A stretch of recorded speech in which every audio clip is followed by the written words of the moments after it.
क्या नीट 2025 के exam pattern में कोई चेंज देखने को मिलेगा? क्या पेपर बहुत ज्यादा डिफिकल्ट आ जाएगा हाई कट ऑफ को देखते हुए, या सिलेबस में कोई चेंज देखने को मिलेगा? तो बेटा मैं बहुत क्लियर कर देना चाहता हूं, नीट 2025 एग्जाम में आपको ऐसा कोई भी चेंज देखने को नहीं मिलेगा।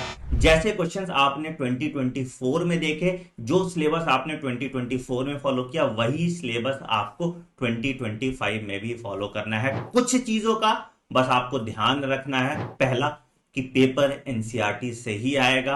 आपको बस एफिशिएंट प्रैक्टिस करके अपना रिवीजन इस तरीके से करना है कि एग्जाम में आपको सारे देखे हुए क्वेश्चन मिले। मैं हर साल अपनी क्लास में टॉप 1000 क्वेश्चन कराता हूं और आप देखोगे 90% एक्यूरेसी के साथ मैं नीट एग्जाम का पेपर प्रिडिक्ट करता हूं, और यही प्रिडिक्शन अब आप भी कर पाएंगे मेरे नीट क्वेश्चन बैंक की मदद से। हमने लगभग 10,000 सवाल आपके लिए बनाए हैं बायोलॉजी के, लगभग 5,000 सवाल केमिस्ट्री के, और लगभग 5,000 सवाल फिजिक्स के आपके लिए बनाए गए हैं। ये सभी सवाल एक एक एनसीईआरटी लाइन से निचोड़ के बनाया गया है, और इसमें हर तरह के क्वेश्चन का ध्यान रखा गया है, चाहे वो स्टेटमेंट बेस्ड क्वेश्चन हो, चाहे वो असर्शन रीजन क्वेश्चन हो, चाहे वो मैच द फॉलोइंग हो, चाहे वो डायग्राम बेस्ड क्वेश्चन हो। हर तरह के क्वेश्चन का एक प्रॉपर ब्लेंड आपको मिलता है। इन किताबों का फॉर्मेट हमने कुछ इस तरीके से रखा है कि सबसे पहले आपको टॉपिक वाइज क्वेश्चन सॉल्व करने को मिलते हैं, और जब आप पूरा चैप्टर कंप्लीट कर लेते हो तो हम एक चैप्टर वाइज मॉक टेस्ट भी कराते हैं आपका। इन सभी क्वेश्चन के डिटेल्ड आंसर की और सॉल्यूशन आपको हमारी किताब में मिल जाती है, और साथ ही साथ आप हमारे फंडा बॉक्स ऐप पे इनका वीडियो सॉल्यूशन और इन ऐप प्रैक्टिस भी कर सकते हैं, अगर आप कहीं ट्रैवल कर रहे हैं और अपनी किताब भूल जाते हैं तो।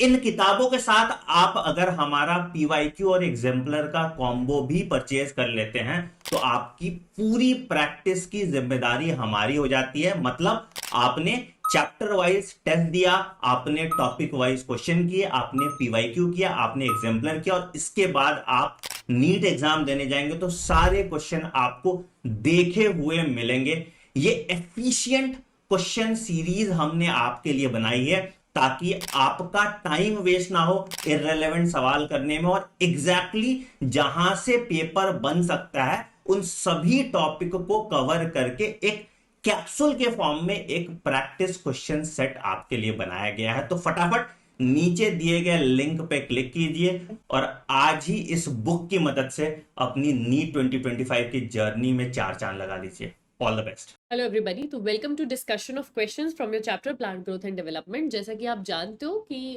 हम डिस्कस करते हैं बहुत सारे क्वेश्चंस यहाँ पे, ताकि आपको पता चल सके कि कैसे क्वेश्चंस बनते हैं, कहाँ हम गलती कर सकते हैं, वो हम पहले ही कर ले और मेन एग्जाम में हमें वो गलती ना करें। सबसे पहले हम स्टार्ट करेंगे टॉपिक वाइज क्वेश्चंस के सेट से, जिसमें आप अलग अलग टॉपिक से क्वेश्चन सॉल्व करोगे, ताकि कौन सा टॉपिक वीक है, कौन सा स्ट्रॉन्ग है, वो आपको पता चले। जब पूरा चैप्टर आप कंप्लीट कर लेते हो उसके बाद आप सॉल्व करते हो एग्जाम ड्रिल, जिसमें रैंडम क्वेश्चंस होते हैं पूरे चैप्टर से, आपको देखने के लिए कि चैप्टर कितना आया है। फिर हम एनसीईआरटी एग्जाम्पलर करते हैं, जो हमारी टेक्स्ट बुक के पीछे दिए हुए क्वेश्चंस है। कई बार वहां से डायरेक्ट क्वेश्चन आपके पीवाईक्यूज में आए हुए हैं, आपकी नीट के एग्जामिनेशन में आए हुए हैं। और फिर हम लास्ट 10 ईयर के पीवाईक्यू करते हैं पैटर्न देखने के लिए, है ना। तो शुरुआत हम करेंगे टॉपिक वाइज एमसीक्यू से। टॉपिक वाइज एमसीक्यू इंट्रोडक्शन से अगर मैं यहाँ पर शुरुआत करूँ तो सबसे पहले मेरे पास कौन सा टॉपिक आता है, ग्रोथ। तो देखते हैं ग्रोथ से किस तरीके के क्वेश्चन बन सकते हैं। अब आप पूरा उस टॉपिक में से जैसे भी क्वेश्चन बन सकते हैं वो आप यहाँ पे देख लोगे, तो आपकी जो है मैक्सिमम बढ़िया वाली प्रैक्टिस हो जाएगी। ठीक है, चलो सबसे पहले देखो क्वेश्चन नंबर 1।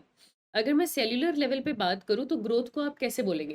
तो ये एनसीईआरटी का स्टेटमेंट है बेटा, जब हम सेल्यूलर लेवल पे बात करते हैं तो ग्रोथ को हम अमाउंट ऑफ प्रोटोप्लाज्म, प्रोटोप्लाज्म कितना इंक्रीज हुआ है उससे देखते हैं। लेकिन इसको मेजर करने का कोई पैरामीटर नहीं था, तो फिर एनसीईआरटी बोलती है तो हम अलग अलग पैरामीटर देखते हैं, जैसे सेल नंबर कितना बढ़ा, वॉल्यूम, सरफेस एरिया, लेंथ, ये सब, फ्रेश वेट, ड्राई वेट, ये सब, है ना। लेकिन एक्चुअली जब मैं सेल की ग्रोथ की बात करती हूँ तो सेल्यूलर लेवल पे ग्रोथ कैसे पता चलता है कि प्रोटोप्लाज्म कितना इंक्रीज हुआ। तो यहाँ पर आंसर क्या हो जाएगा बेटा, सी। चलो अगला क्वेश्चन देखते हैं, क्वेश्चन नंबर 2। क्या कह रहे क्वेश्चन हमें, प्लांट ग्रोथ यूनिक क्यों है, क्योंकि plant retain the capacity for unlimited growth. सही बात है, एनिमल ग्रोथ करता है फिर उसकी ग्रोथ रुक जाती है, उसके पास अनलिमिटेड ग्रोथ हमेशा नहीं रहती, प्लांट के पास रहती है, बात उसमें अलग है। सही बात है। अच्छा, plant retain the capacity for limited growth, ये तो नहीं है। Plant have diffused growth that differs from animal. अब डिफ्यूज्ड ग्रोथ नहीं है, ऐसा कुछ नहीं है कि ग्रोथ सिर्फ इस एरिया में हो रही है, इस एरिया में नहीं हो रही, डिफ्यूज्ड ग्रोथ नहीं है। उससे बेटर यूनिक फीचर यही है कि प्लांट की ग्रोथ हम ओपन कहते हैं। कहीं पर वो ग्रोथ हो रही है, जैसे root apical meristem, shoot apical meristem हमेशा होती रहेगी, कहीं पर रुक भी जाएगी, डिफरेंशिएशन भी हो जाएगा। तो ओपन फॉर्म ऑफ ग्रोथ की हम लोग बात करते हैं। डिटर्मिनेट भी होती है, इनडिटर्मिनेट भी होती है, अलग अलग एरियाज पे डिपेंड करती है। आंसर हो जाएगा ए। अगला क्वेश्चन देखो, क्वेश्चन नंबर 3। अगर मैं प्लांट के ग्रोथ पीरियड की बात करूं तो उसको मैं कितने फेजेस में डिवाइड कर सकती हूँ? तो प्लांट का जो ग्रोथ का पीरियड है उसको हम कितने फेजेस में डिवाइड कर सकते हैं? तो 3 फेजेस पढ़ते हैं बेटा हम लोग। पहले मेरिस्टेमेटिक फेज जहाँ कंटिन्यूस डिवीजन चल रहा होता है, फिर प्लाज्मेटिक ग्रोथ जिसके अंदर एलोंगेशन फेज आता है, फाइनली मैच्योरेशन फेज आता है। आप 3 पीरियड में सारा का सारा ग्रोथ पढ़ते हो तो उसमें 3 फेजेस आते हैं। ये 3 फेजेस कौन कौन से होते हैं? इसमें नंबर 1 आपके पास आता है मेरिस्टेमेटिक फेज। मेरिस्टेमेटिक फेज, ठीक है, जब एकदम प्राइमरी सेल वॉल है, बढ़िया प्रोटोप्लाज्म है, एकदम अच्छा डिवीजन चल रहा है। मेरिस्टेमेटिक फेज के बाद आपके पास आता है प्लाज्मेटिक ग्रोथ का फेज जिसको हम लोग बोलते हैं एलोंगेशन फेज, है ना। तो एक आपके पास ये एलोंगेशन फेज आता है और फाइनली आपके पास आता है मैच्योरेशन फेज जिसमें प्रॉपर डिफरेंशिएशन हो जाता है, ठीक है। तो 3 फेजेस होते हैं, तो आंसर यहाँ पर क्या हो जाएगा? बी। अगला क्वेश्चन देखो, क्वेश्चन नंबर 4। हायर प्लांट्स में वो स्पेसिफिक एरिया जहां पर नए सेल अभी भी बन रहे हैं उनको हम मेरिस्टेम कहेंगे। जहां पर नए सेल बनना रुके नहीं है उन्हीं को तो मेरिस्टेम कहते हैं, जैसे root apical meristem, shoot apical meristem. फिर लेटरल मेरिस्टेम भी आ जाता है जो सेकेंडरी ग्रोथ के लिए अभी भी वहां पर एक्टिव है। जब सेकेंडरी ग्रोथ का टाइम आएगा तब वो डिवाइड करेगा, डिफरेंशिएशन करेगा। तो अलग अलग तरीके के सेल्स होते हैं बेटा प्लांट्स के अंदर। कुछ मेरिस्टेम हमेशा डिवाइड करते रहते हैं जिनके अंदर एबिलिटी है नया सेल बनाने की, और वो हायर प्लांट्स में भी एक्टिव है। और दूसरा केम्बियम, लेटरल मेरिस्टेम भी। तो कुल मिलाकर रीजन कौन सा हो गया? मेरिस्टेम। परमानेंट अब डिवाइड नहीं करा, वो परमानेंट हो चुका है। क्वीसेंट भी अपना डोरमेंट स्टेज के अंदर चला जाता है, ठीक है। तो आंसर क्या हो जाएगा? और सब एपिकल पे तो डिफरेंशिएशन के बाद वाले सेल्स होते हैं, तो आपको यहाँ पर आंसर क्या होगा? सी, दैट इज मेरिस्टेम। आगे देखो क्वेश्चन नंबर 5 क्या कह रहे हैं। क्वेश्चन नंबर 5, अगर मैं बोलूं प्लांट की गर्थ बढ़ रही है, विड्थ बढ़ रही है, तो विड्थ बढ़ने के लिए हमको क्या चाहिए? केम्बियम चाहिए, जिसमें वेस्क्यूलर केम्बियम, कोर्क केम्बियम। जो कोर्क केम्बियम होता है बेटा वो एक्चुअली डी डिफरेंशिएशन से बनता है। जो वेस्क्यूलर केम्बियम होता है उसके अंदर अगर मैं इंट्राफेसिक्यूलर केम्बियम की बात करूं तो वो प्राइमरी मेरिस्टेम होता है, इंटर वाला बाद में बनता है। लेकिन दोनों केम्बियम है और दोनों सेकेंडरी ग्रोथ का काम करेंगे, और सेकेंडरी ग्रोथ में गर्थ बढ़ती है, प्राइमरी ग्रोथ में हाइट बढ़ती है, सेकेंडरी ग्रोथ में गर्थ बढ़ती है। तो अगर गर्थ बढ़ रही है मतलब सेकेंडरी ग्रोथ, सेकेंडरी ग्रोथ मतलब केम्बियम करवाएगा, मेरिस्टेम ये वाला नहीं करवाएगा, केम्बियम करवाएगा। तो आंसर हो जाएगा सी। तो 5th का आंसर आपके पास होगा बेटा सी। अगला क्वेश्चन देखो, क्वेश्चन नंबर 6। प्लांट की ग्रोथ में पानी की क्यों जरूरत है? पानी मीडियम होता है बहुत सारे एंजाइम्स को काम करने के लिए। सेल के अंदर पानी आएगा, टर्जिडिटी बढ़ेगी तो सेल में एनलार्जमेंट होगा, एक्सटेंशन से ग्रोथ होगी, ये सारी ही चीजें रिक्वायरमेंट होती हैं। तो इसलिए पानी की रिक्वायरमेंट है। अगर आप एक्चुअली रिक्वायरमेंट देखोगे तो एनसीईआरटी लिख रही है ऑक्सीजन चाहिए, न्यूट्रिएंट चाहिए, पानी चाहिए, ग्रेविटी चाहिए, लाइट चाहिए, बहुत सारी ऐसी रिक्वायरमेंट्स, बेसिक रिक्वायरमेंट्स हो गई। ऑक्सीजन चाहिए तो पानी भी चाहिए। पानी हमें सेल के एनलार्जमेंट के लिए चाहिए, एंजाइमेटिक रिएक्शन के लिए चाहिए, एक्सटेंशन के लिए चाहिए। आंसर हो जाएगा डी। अगला क्वेश्चन देखो, क्वेश्चन नंबर 7। प्लांट की ग्रोथ कैसी होती है? बेटा डिटर्मिनेट, इनडिटर्मिनेट दोनों होती है। आप वैसे तो देखो हेडिंग देखोगे एनसीईआरटी में तो लिखी हुई है प्लांट ग्रोथ इज इनडिटर्मिनेट, ठीक है। लेकिन अगर आप उस पैराग्राफ को रीड करोगे तो उसके अंदर लिखा हुआ है it is both determinate and indeterminate. जहां पर लिखा हुआ है बेटा हेडिंग में कि प्लांट ग्रोथ इनडिटर्मिनेट है, उसके जस्ट नीचे जो पैराग्राफ है उसमें ये बात नहीं लिखी हुई, पर जो आगे टॉपिक आता है डिफरेंशिएशन, डी डिफरेंशिएशन और रीडिफरेंशिएशन वाला, उसमें लास्ट पैराग्राफ में लिखा हुआ है कि प्लांट की ग्रोथ ओपन है, क्योंकि हमें पता नहीं वो डिटर्मिनेट भी हो सकती है, वो इनडिटर्मिनेट भी हो सकती है। वैसे ही डिफरेंशिएशन भी ओपन है, एक बार डिफरेंशिएशन हो गया वो वापस डी डिफरेंशिएट करके रीडिफरेंशिएट भी कर सकता है। तो वहां पर ये बात लिखी हुई है, पर लिखी एनसीईआरटी में ही हुई है कि दोनों डिटर्मिनेट और इनडिटर्मिनेट हो सकता है। तो आंसर यहाँ पर होगा बच्चे सी। अगला क्वेश्चन देखते हैं, क्वेश्चन नंबर 8। हमारे सेल्स कॉन्स्टेंटली डिवाइड करें, रूट एपेक्स पर भी करें, शूट एपेक्स पर भी करें, है ना। अगर मैं इसको बोलूँ शूट एपेक्स, यहाँ पे सेल्स डिवाइड करें, मैं बोलूँ रूट एपेक्स, यहाँ पे सेल डिवाइड करें। तो ये जो डिवाइडिंग सेल होते हैं कौन से फेज में होते हैं बेटा? ये तो मेरिस्टेमेटिक फेज में होते हैं। ये अभी कंटिन्यूसली डिवाइड कर रहे हैं, इनको आप एलोंगेशन, अब इसमें डिवाइड करने के बाद जो नीचे आएगा वो एलोंगेशन फेज में होगा, उसके नीचे मैच्योरेशन फेज में होगा। लेकिन अगर मैं एकदम एपेक्स पे बात करूँ तो वो मेरिस्टेमेटिक फेज के सेल्स है, वो लगातार डिवाइड कर रहे हैं। तो आंसर क्या हो जाएगा? बी। डिवीजन फेज को हम मेरिस्टेमेटिक फेज ही कहते हैं। अगला क्वेश्चन देखते हैं, क्वेश्चन नंबर 9 क्या कह रहा है। अगर मैं निकाल रही हूँ, कोई कैलकुलेशन कर रही हूँ कि ग्रोथ पर यूनिट टाइम, इतने टाइम में कितना ग्रोथ हुआ, तो मैं स्पीड देख रही हूँ। अब मैं रेट की बात करूंगी तो ये हो जाएगा ग्रोथ की रेट। क्या मैं इसे नेसेंट ग्रोथ रेट बोल सकती हूँ? और क्या मैं ग्रोथ बायोमास की टर्म में कैलकुलेट कर सकती हूँ? चलो मान लो मैं कर भी लूँ, लेकिन सिर्फ बायोमास तो ग्रोथ रेट नहीं होगा ना, पर यूनिट टाइम बायोमास हो जाएगा। कितना अमाउंट है, यहाँ इन्होंने पर यूनिट टाइम तो लिखा नहीं, तो बायोमास हो नहीं सकता, ऑल ऑफ दीज होगा नहीं। जब हम ग्रोथ पर यूनिट टाइम की बात करते हैं तो हम एक्चुअली ग्रोथ रेट की बात करते हैं। अलग अलग तरीके की ग्रोथ रेट निकालने के तरीके, अरिथमेटिक ग्रोथ होती है, जियोमेट्रिक ग्रोथ होती है। आंसर हो जाएगा बी। अगला क्वेश्चन देखो बेटा, क्वेश्चन नंबर 10। अगर मैं जियोमेट्रिक ग्रोथ की बात करूं तो लॉग फेज किसको रिप्रेजेंट करता है? अगर मैं जियोमेट्रिक ग्रोथ की बात करती हूँ तो मैं एक सिग्मोइड कर्व बनाती हूँ। इस सिग्मोइड कर्व में यहाँ पर मेरे पास एक लैग फेज चल रहा होता है, यहाँ पर मेरे पास एक लॉग फेज चल रहा है। जब अचानक से ग्रोथ, आप देखो ग्रोथ रेट कितना ज्यादा है, किस तरीके से ग्रोथ इंक्रीज हो रही है। तो जब हम लॉग फेज की बात करते हैं, हम एक्सपोनेंशियल फेज की बात कर रहे हैं। क्या इस टाइम रैपिड कंजम्पशन हो रहा है न्यूट्रिएंट्स का? हाँ, क्योंकि कंजम्पशन हो रहा है तभी ग्रोथ हो रही है। रैपिड इंक्रीमेंट हो रहा है सेल नंबर का? बिल्कुल, सेल नंबर बढ़ता है तो ग्रोथ बढ़ती है। क्या इस टाइम ग्रोथ रेट बहुत ज्यादा है? जी हाँ, इस टाइम ग्रोथ रेट बहुत ज्यादा है। आंसर होगा डी। सारी फीचर्स एकदम करेक्ट है, आंसर होगा डी, क्योंकि हाईएस्ट ग्रोथ रेट होती है जब आप लॉग फेज की बात करते हो, तो आंसर डी होगा। अगला क्वेश्चन देखो, क्वेश्चन नंबर 11। अगर मैं इन विट्रो एक एम्ब्रियो की डेवलपमेंट देखूं, बेटा एम्ब्रियो डेवलपमेंट करता है जाइगोट से शुरुआत करता है। क्या करता है? प्रोसेस को क्या बोलते हैं? क्लीवेज। क्लीवेज मतलब मल्टीपल डिवीजन, लगा हुआ है 2 से 4, 4 से 8, 8 से 16, डिवाइड पे डिवाइड कर रहा है। उस टाइम वो जियोमेट्रिक ग्रोथ करता है। अगर आप लॉजिकली किसी प्लांट की ग्रोथ नेचर के रिस्पेक्ट में देखेंगे, जियोमेट्रिक ग्रोथ। जाइगोट क्या शो करता है? Geometric growth. लेकिन प्लांट की रूट एपेक्स और शूट एपेक्स क्या शो करती हैं? Arithmetic growth. जनरली आपको कैसी ग्रोथ देखने को मिलती है? Geometric growth. ये कुछ कुछ एग्जांपल्स प्लीज याद रखिएगा। तो जो डेवलपिंग एम्ब्रियो है, अब इस टाइम वो एक्सपोनेंशियली ग्रो कर रहा है, तो वो जियोमेट्रिक ग्रोथ शो कर रहा है। आंसर हो जाएगा ए। ठीक है, बस इसमें इतना जरूर है बेटा कि इनिशियली वर्ड यूज्ड नहीं है। देखो जब स्टार्टिंग में क्लीवेज शुरू होती है, मोरुला, ब्लास्टुला, गेस्ट्रुला, तब जियोमेट्रिक ग्रोथ है। आप प्लांट के लिए भी देख लो, इनिशियली जियोमेट्रिक ग्रोथ है। फिर अभी एम्ब्रियो डेवलप हो रहा है तो धीरे धीरे ऑर्गन ऑर्गन सिस्टम्स भी बनेंगे, तब एरिथमेटिक ग्रोथ शुरू हो जाएगी।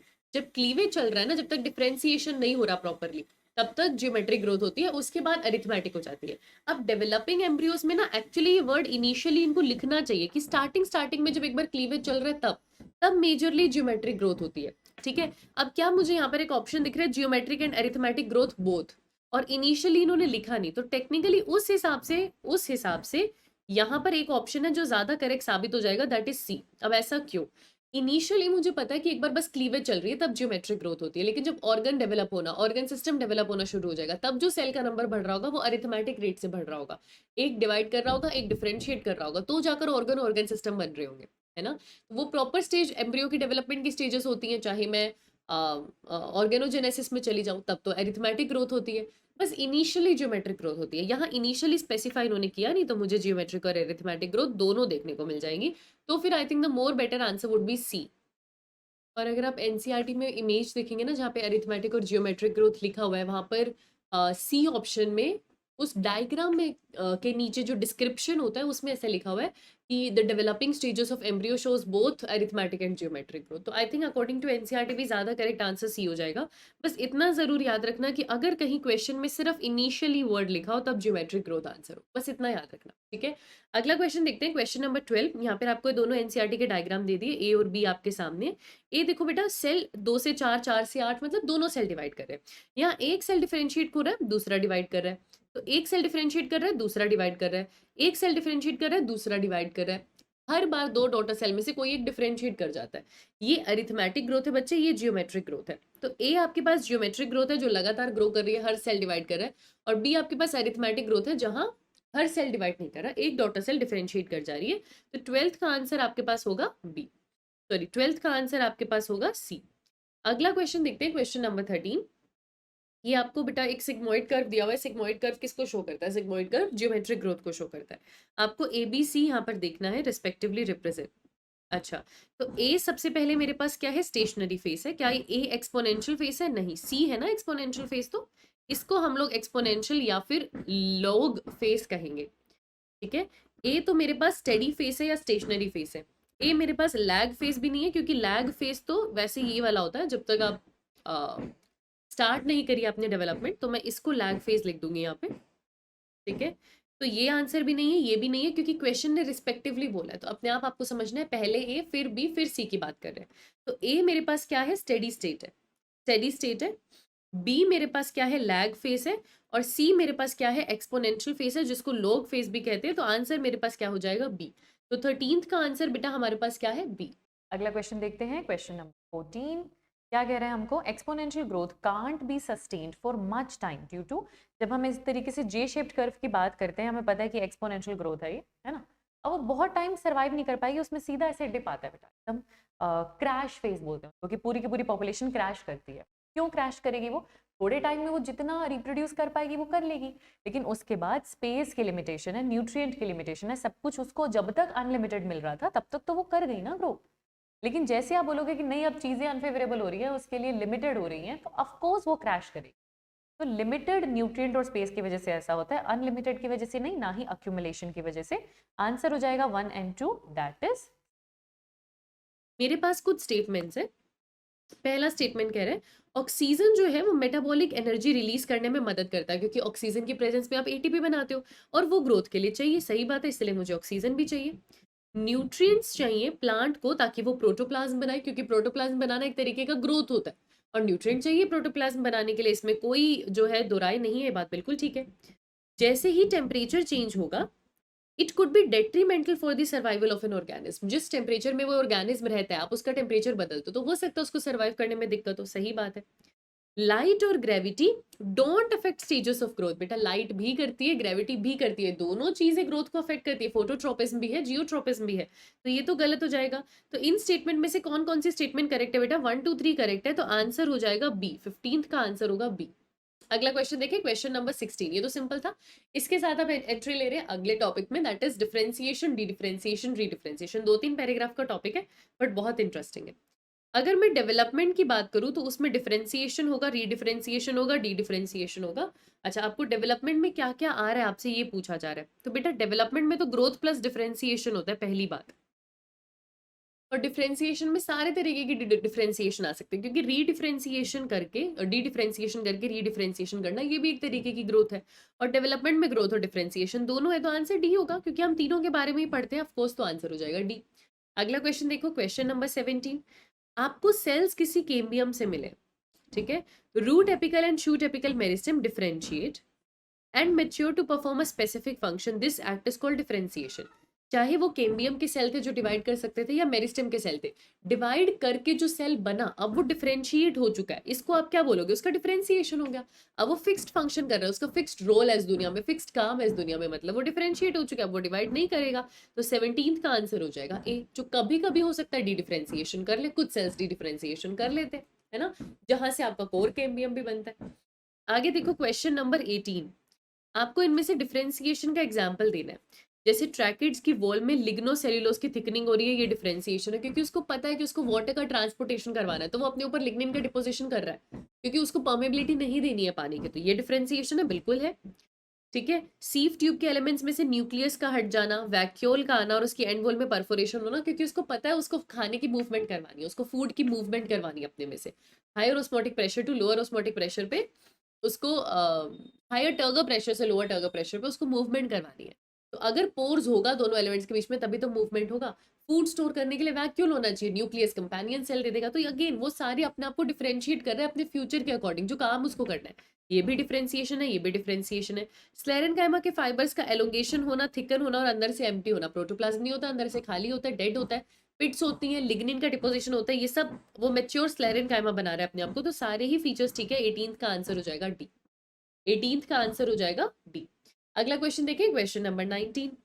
अगर मैं लिविंग डिफरेंशिएटेड सेल की बात करूं जो फिक्स्ड फंक्शन करता है इस दुनिया में, लेकिन अब वो अपनी, अच्छा ठीक है, वो अपनी कैपेसिटी टू डिवाइड लूज कर चुके हैं। कोई भी सेल जो डिफरेंशिएट करता है अब वो कैपेसिटी टू डिवाइड लूज कर देता है, लेकिन उसने उस पावर को रीगेन कर लिया कि मैं वापस अब डिफरेंशिएशन करूंगा, वापस डिवीजन करूंगा कुछ कंडीशंस में। अब वो वापस डिवाइडिंग बन चुका है। वो पहले डिफरेंशिएटेड था, जैसे कि आपका कोर केम्बियम होगा, अब वापस वो डिवाइडिंग हो चुका है, मेरिस्टेमेटिक हो चुका है। इसको हम लोग बोलते हैं डी डिफरेंशिएशन। अब now it is again behaving like a meristematic cell, इसको हम लोग बोलते हैं डी डिफरेंशिएशन। और ये फिर से मैच्योर होकर कोई सेल बनाएगा तो हम कहेंगे री डिफरेंशिएशन। तो answer here would be B. अगला क्वेश्चन देखिए, question number 20। If a part of pith from the stem of a plant is used as an explant, मैंने एक स्टेम में से एक एक्सप्लांट निकाला और पिथ का हिस्सा निकाला स्टेम में से, और उसे मैं न्यूट्रिएंट मीडियम में लेके गई हूँ, तो आपको क्या लगता है कौन सा प्रोसेस यहाँ पे रिस्पॉन्सिबल होगा for the formation of undifferentiated mass of cell called callus? Undifferentiated mass of cell मतलब जिसने अभी कोई फिक्स्ड फॉर्म नहीं लिया, वो बिल्कुल डिफरेंशिएटेड नहीं होता। अगर आप कभी भी कैलस को समझो तो कैलस ऐसा होता है जिसमें प्रॉपर मेरिस्टेमेटिक पावर होती है। It has the ability to divide ठीक है, ये मेरे से अच्छा हाइड हो रहा है तो मैं यहाँ पर लिख देती हूँ। अगर आप कैलस जानते हो तो बेटा कैलस के अंदर मेरिस्टेमेटिक रीजन होता है।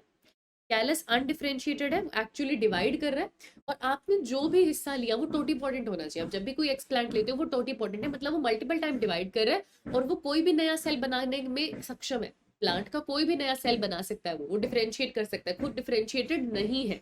और आपने पिथ ली, पिथ तो मेच्योर पैरेन्काइमा होता है, परमानेंट टिश्यू है वो, तो उसको पहले डी डिफरेंशिएट करना पड़ेगा। तो आपको क्या लगता है कि उस पिथ से एक्सप्लांट बनाने के लिए कौन सा प्रोसेस हुआ होगा? पिथ एक मेच्योर हिस्सा था जो डिफरेंशिएटेड था, उसको बेचारे को वापस मेरिस्टेमेटिक बनना पड़ा, मतलब डी डिफरेंशिएशन हुआ है बेटा। तो 20th का आंसर होगा सी। तभी जाकर वो वापस अपनी एबिलिटी टू डिवाइड रीगेन कर पाया, तो आंसर होगा सी। अगला क्वेश्चन देखिए, क्वेश्चन नंबर 21। अगर मैं डी डिफरेंशिएटेड सेल्स की बात करूं जिनमें अब वापस से एबिलिटी है डिवाइड करने की, और वो फिर से मेच्योर होके अब एक नया फंक्शन कर रहे हैं, मतलब वो रीडिफरेंशिएट कर चुके हैं, अब उन्होंने सेकेंडरी कॉर्क बना लिया है ना, उन्होंने वहां पे कॉर्क बना लिया, सेकेंडरी कॉर्क या कॉर्क एम्बियम ने कॉर्क बना लिया, तो अब उसने डिवाइड कर एक नया फंक्शन लिया। तो अब इसको हम क्या कहते हैं, वो वापस से डिफरेंशिएट हो चुके हैं, यानी कि रीडिफरेंशिएशन। तो 21 का आंसर होगा सी। अगला क्वेश्चन देखते हैं, क्वेश्चन नंबर 22। आपको ऐसे टिश्यू के बारे में बताना है जो कि रीडिफरेंशिएशन से बना है।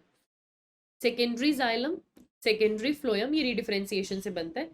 और एक और सेल की बेटा, सेकेंडरी जाइलम और सेकेंडरी फ्लोयम तो इंट्रावेस्क्यूलर केम्बियम भी बनाते हैं, और इंट्रावेस्क्यूलर केम्बियम प्राइमरी मेरिस्टेम ही था, वो किसी के डिफरेंशिएशन से नहीं बना था। तो जो सेकेंडरी जाइलम या सेकेंडरी फ्लोयम बनेगा वो भी रीडिफरेंशिएशन का हिस्सा नहीं कराएगा। कोर्क जो होता है, जो केम्बियम से कोर्क केम्बियम से कोर्क बनता है, वो कोर्क केम्बियम पहले डी डिफरेंशिएशन से बना हुआ है। वहां पे वो पहले केम्बियम नहीं था, एक परमानेंट टिश्यू था, उसने कोर्क केम्बियम बनाया, डी डिफरेंशिएशन, वापस कोर्क बना लिया, रीडिफरेंशिएशन। तो रीडिफरेंशिएशन में कोर्क आएगा बेटा, सेकेंडरी जाइलम और सेकेंडरी फ्लोयम नहीं आना चाहिए। 22 का आंसर होना चाहिए सी।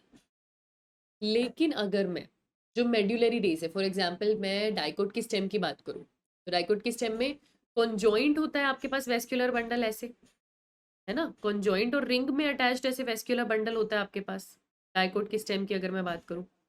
ठीक है, ये मैं सेंटर में क्या बना रही हूँ, इंट्राफेसिक्यूलर केम्बियम। ये केम्बियम पहले से ही वहां पे था, तो ये जब सेकेंडरी ग्रोथ के टाइम डिवाइड करता है और ये यहाँ पर जाइलम और यहाँ पर फ्लोयम बना रहा होता है, क्योंकि यहाँ जाइलम होगा और यहाँ पर आपके पास फ्लोयम होगा। इसी तरीके से अरेंजमेंट होती है ना जाइलम और फ्लोयम की, जाइलम और फ्लोयम की। ठीक है, इस तरीके से अरेंजमेंट होती है जाइलम और फ्लोयम की। अब ये केम्बियम है, ये केम्बियम डिवाइड करेगा, लेकिन ये पहली बार डिवाइड करेगा, ये डी डिफरेंशिएशन से नहीं बना। तो अगर ये सेकेंडरी जाइलम और सेकेंडरी फ्लोयम बनाएगा, है ना, ये सेकेंडरी जाइलम और सेकेंडरी फ्लोयम बनाएगा, उसे मैं ये नहीं कहूंगी कि वो रीडिफरेंशिएशन से बना है। पर यहाँ पर जो मेड्यूलरी रेस थे वो जब इंटरफेसिक्युलर केम्बियम बनाते हैं, उससे यहाँ पर जो सेकेंडरी फ्लोयम और सेकेंडरी जाइलम बनता है वो रीडिफरेंशिएशन का हिस्सा होता है। इंटरफेसिक्युलर केम्बियम या कोर्क केम्बियम डी डिफरेंशिएशन से बने हुए। मेड्यूलरी रेज एक परमानेंट टिश्यू था जो डी डिफरेंशिएट कर इंटरफेसिक्युलर केम्बियम बनाया, उससे जब सेकेंडरी फ्लोयम और जाइलम बनेगा तब तो मुझे उसको इंक्लूड करना पड़ेगा रीडिफरेंशिएशन में। तो उस हिसाब से बेटा आंसर चला जाना चाहिए डी, उस हिसाब से बेटा आंसर चला जाना चाहिए डी। अगर आई होप आपको ये बात समझ में आ रही हो। जब हम कोर्क की बात करते हैं तो वो कोर्क केम्बियम ने बनाया, जो कोर्क केम्बियम बना है वो खुद डी डिफरेंशिएशन से बना है, इसीलिए जो कोर्क बना वो रीडिफरेंशिएशन का एग्जाम्पल है। सेकेंडरी जाइलम सेकेंडरी फ्लोयम जो इंट्राफेसिक्युलर केम्बियम से बनता है वो डी डिफरेंशिएशन से ना तो कैम्बियम बना हुआ है, ना ही वो सेकेंडरी फ्लोयम और सेकेंडरी जाइलम रीडिफरेंशिएशन से बना है। लेकिन जो दो वेस्क्यूलर बंडल के बीच में इंटरफेसिक्युलर केम्बियम है वो तो एक परमानेंट टिश्यू था, मेड्यूलरी रेस था, वो डी डिफरेंशिएट कर केम्बियम में कन्वर्ट हुआ है। तो उससे जितना भी सेकेंडरी जाइलम और सेकेंडरी फ्लोयम बनेगा वो रीडिफरेंशिएशन से बना है। तो वहां पर मैं इनको इंक्लूड कर सकती हूँ और आंसर क्या हो जाएगा डी। ठीक है, इस सिलेबस से हो सकती थी पर चलो हमने पकड़ ली। आगे देखो जरा, क्वेश्चन नंबर डेवलपमेंट वाले टॉपिक में क्वेश्चन नंबर 23 हम लोग यहाँ पे सॉल्व करेंगे। तो डेवलपमेंट में हम सबसे पहले प्लाज्मेटिक ग्रोथ देखते हैं। ओके, डिफरेंशिएशन है, मैच्योरेशन है, सेनेसेंस है, और आपको सीक्वेंस बनाना है। तो सबसे पहले आपका मेरिस्टेमेटिक सेल है जो डिवाइड कर रहा है, वो इन्होंने बोल नहीं रखा। फिर प्लाज्मेटिक ग्रोथ आती है, प्लाज्मेटिक ग्रोथ से आप एलोंगेशन फेज में जाते हो, फिर डिफरेंशिएशन करते हो तो मैच्योरेशन फेज में जाते हो। तो पहले आपकी प्लाज्मेटिक ग्रोथ चल रही है, आप डिफरेंशिएशन कंप्लीट कर लोगे तो आप मैच्योर हो जाओगे, मैच्योरेशन में चले जाओगे, फाइनली बुढ़ापा आएगा, सेनेसेंस और फिर डेथ। तो 1 2 3 4 ही करेक्ट सीक्वेंस हो जाएगा। तो 23 का आंसर हो जाएगा आपके पास डी, सॉरी 23 का आंसर हो जाएगा आपके पास ए। अगला क्वेश्चन देखिए, क्वेश्चन नंबर 24, ऐसे सिली मिस्टेक मत करना please. During differentiation the cells undergo few to major structural changes in their. जब डिफरेंशिएशन होता है तो प्रोटोप्लाज्म में चेंजेस आते हैं, बिल्कुल। सेल वॉल में चेंजेस आते हैं, बिल्कुल। तो आंसर हो जाएगा सी। साइटोप्लाज्म में प्रोटोप्लाज्म इंक्लूड हो गया बेटा, क्योंकि प्रोटोप्लाज्म में साइटोप्लाज्म और न्यूक्लियोप्लाज्म दोनों आ जाते हैं। तो जो मैच्योरेशन आती है डिफरेंशिएशन में, जो स्ट्रक्चरल चेंजेस आते हैं, वो प्रोटोप्लाज्म में भी आते हैं और सेल वॉल में भी आते हैं। तो आंसर यहाँ पर क्या हो जाएगा 24 का सी। अगला क्वेश्चन देखते हैं, क्वेश्चन नंबर 25, जिसके साथ हम एंट्री ले रहे हैं प्लांट ग्रोथ रेगुलेटर्स में। मेजर क्वेश्चन वहां से होते हैं, major question plant growth regulator से ही होते हैं इस चैप्टर में, और बाकी टॉपिक से थोड़े कम ही पूछे जाते हैं। और अब तो सीड डोरमेंसी वर्नलाइजेशन भी हट गया, तो ज्यादा क्वेश्चन यहीं से मिलेगा। चलो, सबसे पहले tip of coleoptile of oat seedling से ऑक्सिन को आइसोलेट किसने किया? आइसोलेट एफडब्ल्यू वेंच ने किया बेटा। डिस्कवरी का क्रेडिट मैं चार्ल्स और फ्रांसिस डार्विन को देती हूँ, लेकिन उसको आइसोलेट एफडब्ल्यू वेंट ने किया। तो 25 का आंसर हो जाएगा बी। अगला क्वेश्चन देखिए 26। मेरे सामने कुछ स्टेटमेंट दिए हुए हैं और मुझे करेक्ट ऑप्शन यहाँ पे चूज करना है। ये डार्विन और डार्विन, ये पापा बेटे थे, फ्रांसिस और चार्ल्स डार्विन, ठीक है। इन्होंने देखा था कि यूनिलेटरल इल्यूमिनेशन अगर दो तो coleoptile tip of canary grass उसको सेंस करती है, परसीव करती है और एक डायरेक्शन में मूवमेंट करती है, बिल्कुल। सबसे पहले ह्यूमन यूरिन से ऑक्सीजन आइसोलेट किया था, ऑक्सीजन वाले पैराग्राफ की पहली लाइन है ये, बिल्कुल ठीक बात है। IAA और IBB, indole acetic acid, indole butyric acid, IBA लिखना चाहिए था, IBB नहीं IBA लिखना चाहिए था। वो दोनों नेचुरल ऑक्सीजन होते हैं, यहाँ IBB में दिक्कत है, IBA होना चाहिए ये। ऑक्सीजन लेटरल शूट्स की ग्रोथ करता है? नहीं भैया, ये तो लेटरल ग्रोथ करने ही नहीं देता, ये तो एपिकल डोमिनेंस करवाता है। तो मेरे अकॉर्डिंग 1-2 करेक्ट होगा। अब इन्होंने 1-2 भी दे रखा है, 1-2-3 भी दे रखा है बेटा। IBB इंक्लूड नहीं करना चाहिए। अब ये नहीं पता IBB यहाँ पे what do call it, typing error हुआ है या नहीं, बट अगर IBB लिखा है और आपके पास नीट के एग्जामिनेशन में आता है तो इतना तो आप मान के चलोगे ना कि NTA ने तो टाइपिंग एरर किया नहीं होगा, किया होगा तो वो बोनस देगी। तो IBB तो नहीं होता नाम, तो आप इसको गलत ही मानना और आप आंसर करना 1 और 2 करेक्ट। मैं यहाँ पे आपको करेक्ट बता दूं, दिक्कत यहाँ पे सिर्फ इतनी है कि ये IBA होना चाहिए था, ठीक है। तो इसके अकॉर्डिंग आंसर क्या चला जाएगा, 26 का आंसर हो जाएगा ए। अब अगर आपको कहीं आंसर सी दिया हुआ है, क्योंकि उन्होंने IBB को IBA ही मान लिया, वो इंडोल ब्यूटारिक एसिड होता है, इंडोल ब्यूटारिक बी कुछ नहीं होता, उस वे में वो गलत है बेटा। IBB को मैं यहाँ पे गलत मान रही हूँ, क्योंकि NTA भी देता ना, तो वो अपनी स्पेलिंग एरर को, अगर उसकी स्पेलिंग एरर भी हुई थी, उसे टाइपिंग एरर भी हुआ था, तो वो बोनस देता। लेकिन आप तो इसको गलती मान के चलो, तो आंसर हो जाएगा ए, ठीक है। चलो अगला क्वेश्चन देखते हैं, क्वेश्चन नंबर 27। ऑक्सीजन की अगर मैं बात करूँ तो किसकी टिप पे ओरिजिनेट होता है ऑक्सीजन? ऑक्सीजन शूट की टिप पे ओरिजिनेट होता है बेटा। शूट की टिप पे, लाइट की प्रेजेंस में उसको मूव करेगा लाइट की तरफ, तो वो स्टेम की टिप पे है। तो 27 का आंसर हो जाएगा आपके पास ए। रूट की टिप पे ऑक्सीजन वैसे पॉजिटिव जियोट्रोपिज्म भी करवाता है, पॉजिटिव जियोट्रोपिज्म भी करवाता है ऑक्सीजन। और जहां तक मुझे याद आ रहा है, शायद NCERT की एक लाइन भी है कि it is present at the tip of stem and root and then it is transported to its place of action. जहां उसको काम करना होता है उस डायरेक्शन में वो जाता है, पर बनता तो वैसे इसका बेसिपिटल मूवमेंट होता है, शूट पे बनता है और फिर बेस की तरफ जाता है ये, ठीक है। लेकिन ये बनता शूट और रूट दोनों के टिप पे, सॉरी बच्चे इसको करेक्ट करो, इसको करेक्ट करो, शूट सिर्फ स्टेम नहीं रूट की टिप पर भी बनता है। आंसर हो जाएगा सी। तो 27 का आंसर आपके पास सी होगा, याद रखना इसको। जहां जहां हम गलती करेंगे, मैं खुद गलती करती हूँ कोई चीज़ या मुझे सेल्फ रियलाइजेशन होता है बाद में, मैं उसमें स्टार लगाती हूँ। आप चाहे तो उसे मिस्टेक नोटबुक में लिख सकते हैं, क्योंकि गलतियां कभी खत्म नहीं होती, पर हम उन्हें मिनिमाइज कर सकते हैं, हम उन्हें अपने लेवल पर मिनिमाइज कर सकते हैं, हम उनसे सीख सकते हैं ताकि हम रिपीट ना करें, है ना। तो आंसर यहाँ पे होगा सी, ये शूट और रूट दोनों के टिप पे बनता है। आंसर क्या हो जाएगा बेटा, सी। अगला क्वेश्चन देखते हैं, क्वेश्चन नंबर 28। कौन सा हार्मोन फोटोट्रोपिज्म में इन्वॉल्व है? ये तो हम आंख बंद करके ऑक्सीजन बोल सकते हैं, ऑक्सीजन के लिए इंडोल एसिटिक एसिड आ जाएगा, तो आंसर हो जाएगा ए। इसमें कोई भी दिक्कत की बात नहीं है। अगला क्वेश्चन देखते हैं, क्वेश्चन नंबर 29। ऑक्सीजन का हायर कंसेंट्रेशन कहाँ पर होगा? तो बेटा जहां वो बनता है वहां पर उसका कॉन्सेंट्रेशन हायर होगा, तो या तो स्टेम की टिप पे या रूट की टिप पे। यहाँ पे स्टेम की टिप मेरे पास लिखा हुआ है, तो आंसर हो जाएगा बी। अगला क्वेश्चन देखें, क्वेश्चन नंबर 30। चलो क्या कह रहे हैं question number 30। Which of the following effects of oxygen on plant is the basis for their commercial application? क्योंकि वो कैलस बनाते हैं in tissue culture also, okay. मतलब कमर्शियली, मतलब आप जिसको बेच के पैसा कमा सकते हो, तो टिश्यू कल्चर की लैब में ऑक्सीजन की जरूरत है, तो वहाँ पे साइंटिस्ट खरीदेंगे, ऑक्सीजन को बेच सकते हो आप, कमर्शियल वैल्यू बढ़ गई। क्यों यूज हो रहा है टिश्यू कल्चर में? क्योंकि ये कैलस बनाता है, क्योंकि ये स्टेम को कर्वेचर देता है, क्योंकि ये रूट फॉर्मेशन करता है स्टेम कटिंग्स में, क्योंकि ये शूट फॉर्मेशन करता है। बेटा टिश्यू कल्चर में इसका मेन रीजन जो हम यूज करते हैं ना, वो रूटिंग हार्मोन की तरह यूज करते हैं। देखो कैलस, हम एक्सप्लांट लेते हैं, वो कैलस फॉर्मेशन कर रहा है, वो सेल डिवीजन कर रहा है, वो डी डिफरेंशिएशन उसने किया है, वो टॉट इंपॉर्टेंट है। कैलस बनाने के लिए मुझे ऑक्सीजन नहीं चाहिए, ऑक्सीजन और साइटोकिनिन का रेशियो रूटिंग और शूटिंग के लिए चाहिए होता है। ऑक्सीजन ज्यादा होता है तो रूटिंग होती है, साइटोकिनिन ज्यादा होता है तो शूटिंग होती है, तो एक्चुअली रूट फॉर्मेशन का काम करेगा ये। ठीक है। दूसरा, टिश्यू कल्चर आप छोड़िए, आप कोई भी स्टेम लेकर आए हैं, कोई रोज आप किसी नर्सरी में गए, उसका स्टेम कट करके लाए और अपने खुद के घर के गमले में आप उस स्टेम को उगाना चाह रहे हैं, आप ऑक्सीजन डाल दीजिए, उसमें रूटिंग जल्दी हो जाएगी, तो वहां से उसका कमर्शियल वैल्यू आ जाता है। तो आंसर होना चाहिए सी, कोई भी स्टेम कटिंग में रूट फॉर्मेशन करने का ये काम करेगा, तो आंसर आपके पास क्या हो जाएगा, सी। अगला क्वेश्चन देखते हैं, क्वेश्चन नंबर 31। चलो क्या कह रहे हैं क्वेश्चन नंबर 31। अगर मैं एपिकल डोमिनेंस की बात करूं किसी डाइकोट के प्लांट में, it is due to the presence of more dash in the apical bud than in the lateral once.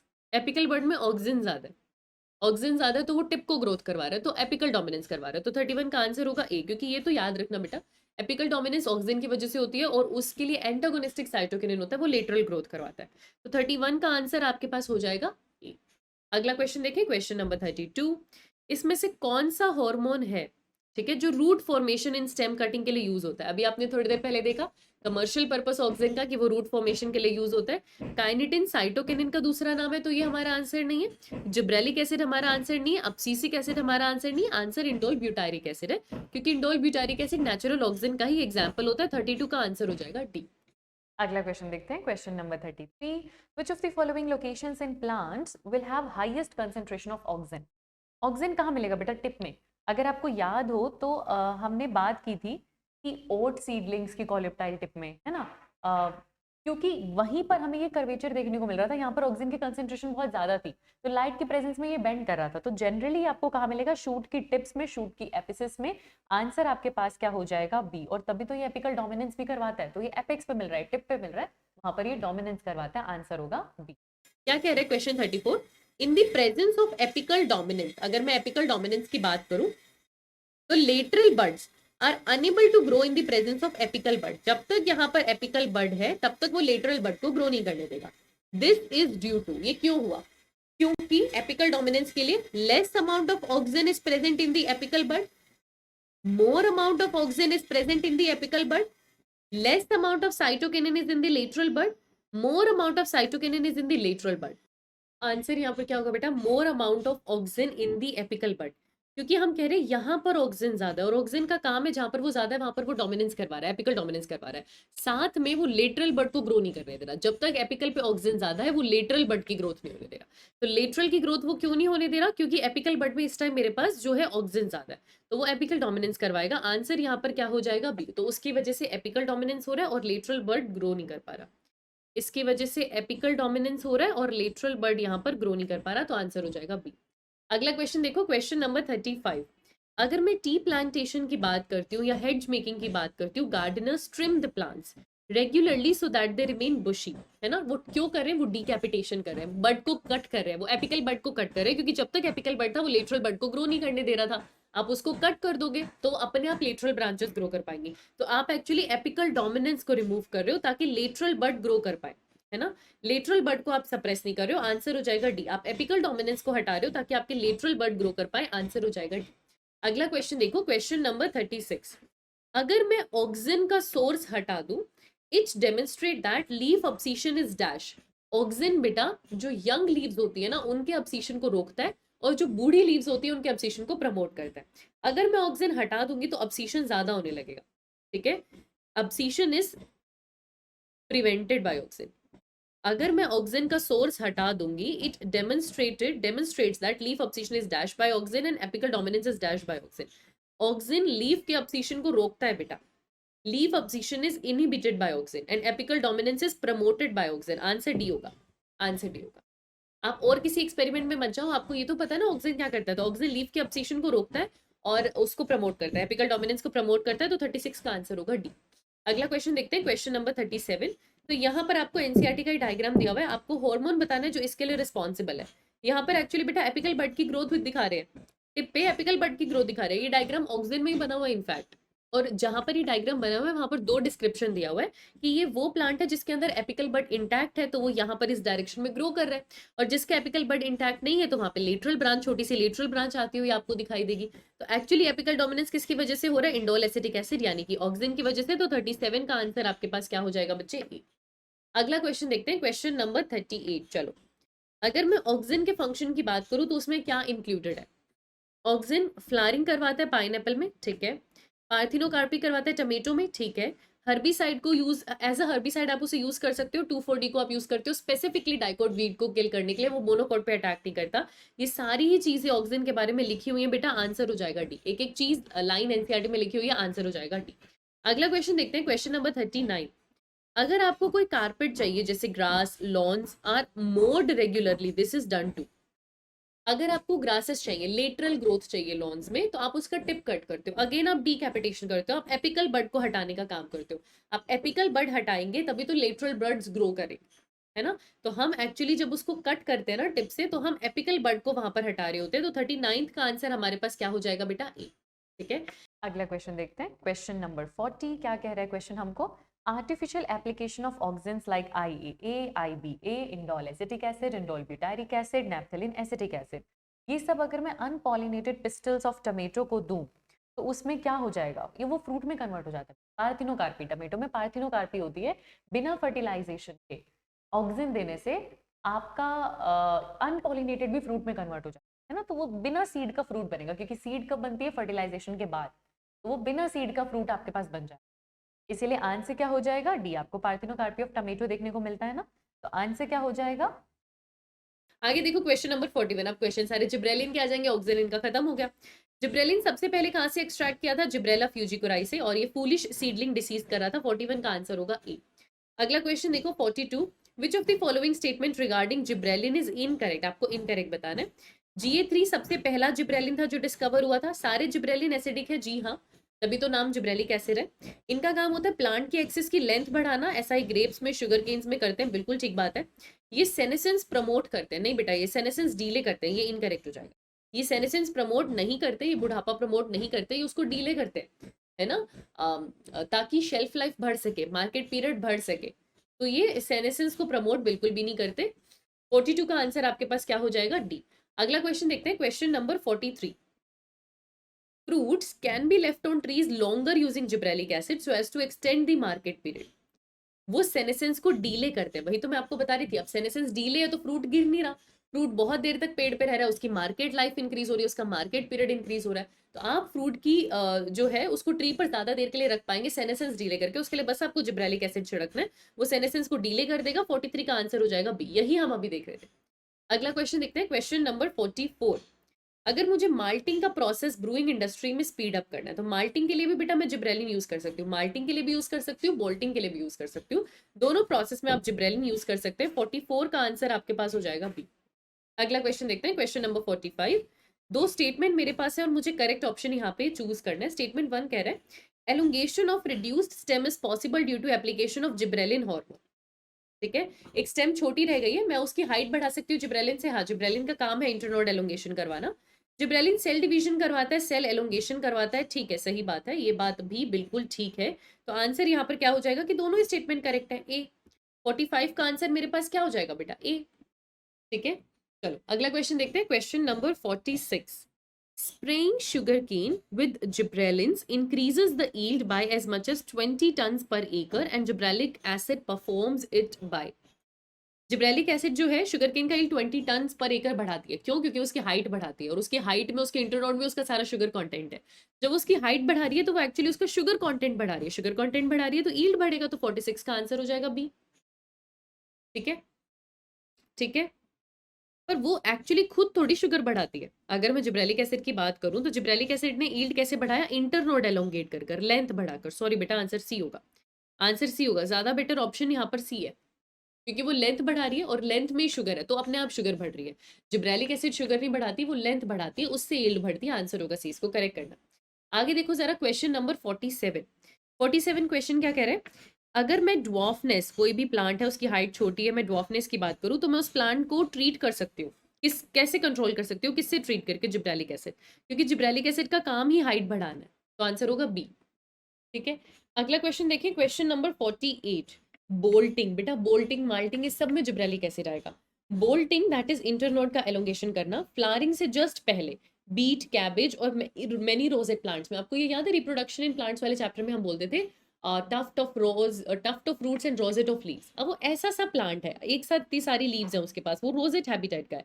तो उसके अंदर दिक्कत क्या है? इंटरनोड बहुत छोटा है, उसमें फ्लैरिंग को जगह ही नहीं मिलेगी, तो फ्लैरिंग से जस्ट पहले उसका इंटरनोड एलोंगेट कर देते हैं। और अगेन बोल्टिंग हो या माल्टिंग, ये सब प्रमोट कौन करेगा बेटा? जिब्रेलिन ही करेगा। ये तो कीवर्ड्स हैं जो आप याद रखेंगे तो आपका बहुत भला होगा। आंसर हो जाएगा बी।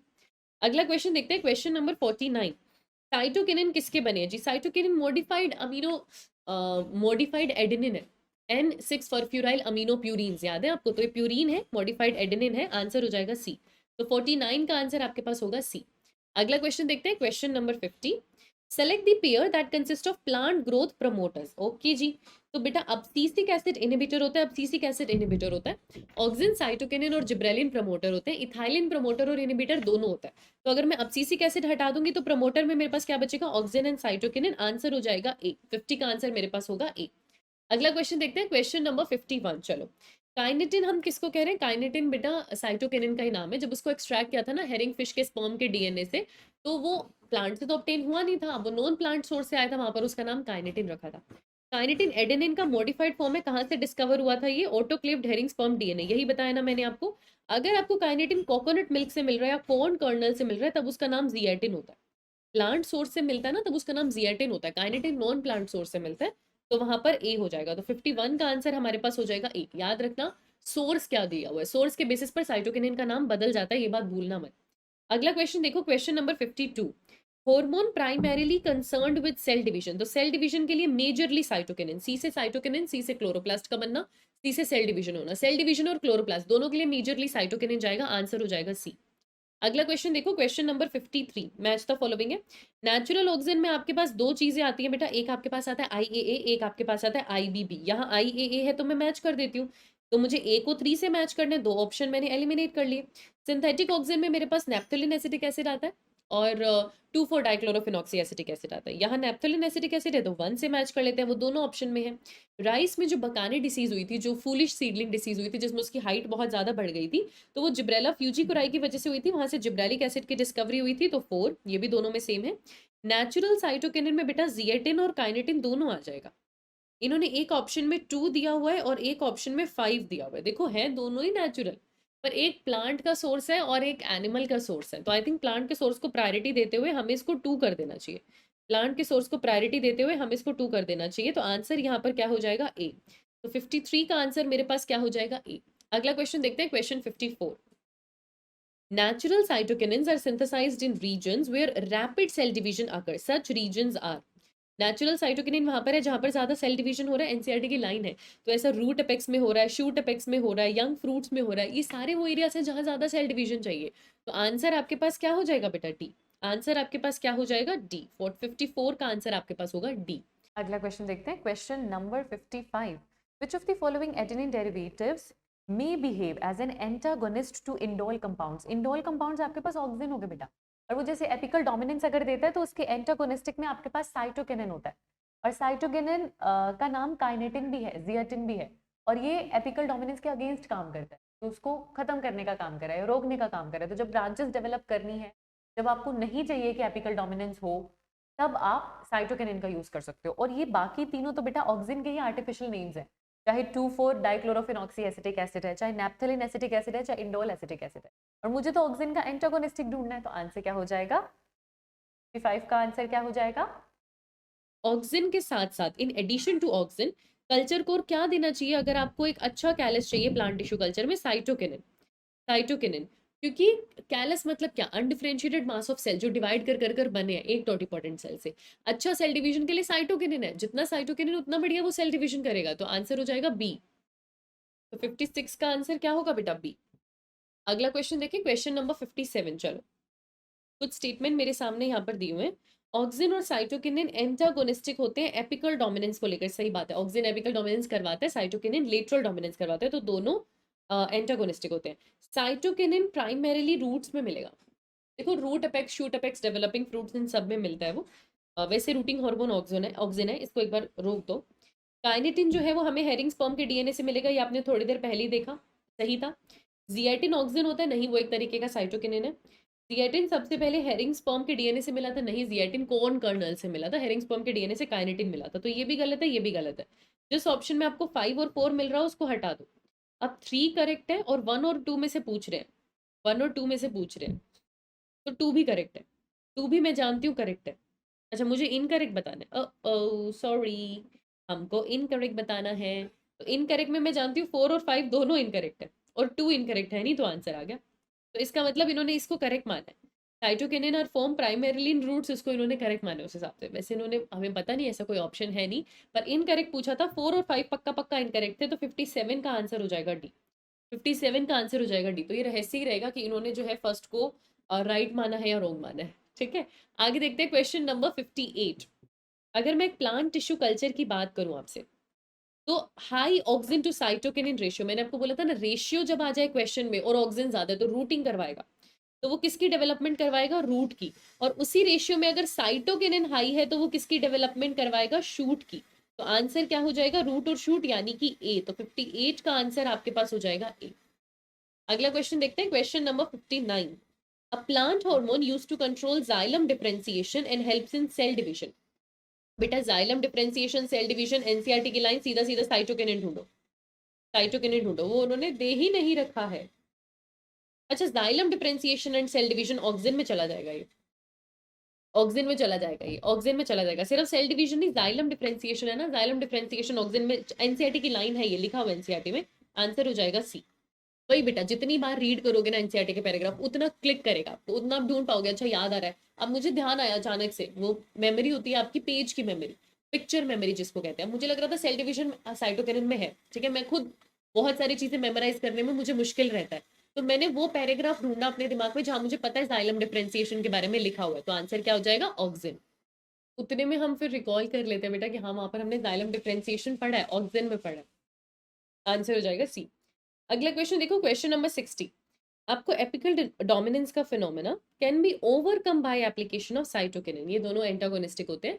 ऑक्सिन एपिकल डोमिनेंस करवाता है, साइटोकिनिन उसके अगेंस्ट है, तो आंसर हो जाएगा सी, क्योंकि वो लेटरल डोमिनेंस करवा रहा है। तो 60 का आंसर आपके पास होगा सी।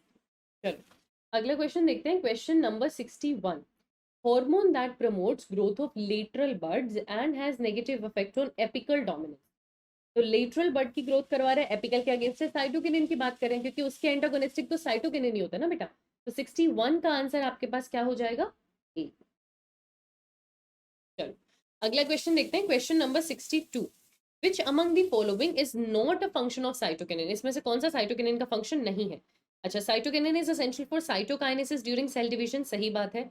ये लीव्स के सेनेसेंस को डीले करता है, रिचमोंड लैंग इफेक्ट इस हद तक डीले करता है कि न्यूट्रिएंट्स तक देने को तैयार है। तो ये बात तो बिल्कुल ठीक है। ये फ्रूट की राइपनिंग करता है, ये काम इथाइलिन का है बेटा। फ्रूट्स की राइपनिंग करवाना ये काम वैसे इथाइलिन का है। एपिकल डोमिनेंस से ये ओवरकम जरूर करवाएगा, तो आंसर हो जाएगा सी। तो 62 का आंसर आपके पास हो जाएगा सी। अगला क्वेश्चन देखते हैं, क्वेश्चन नंबर 63। मिसमैच्ड पेयर आपको बताना है।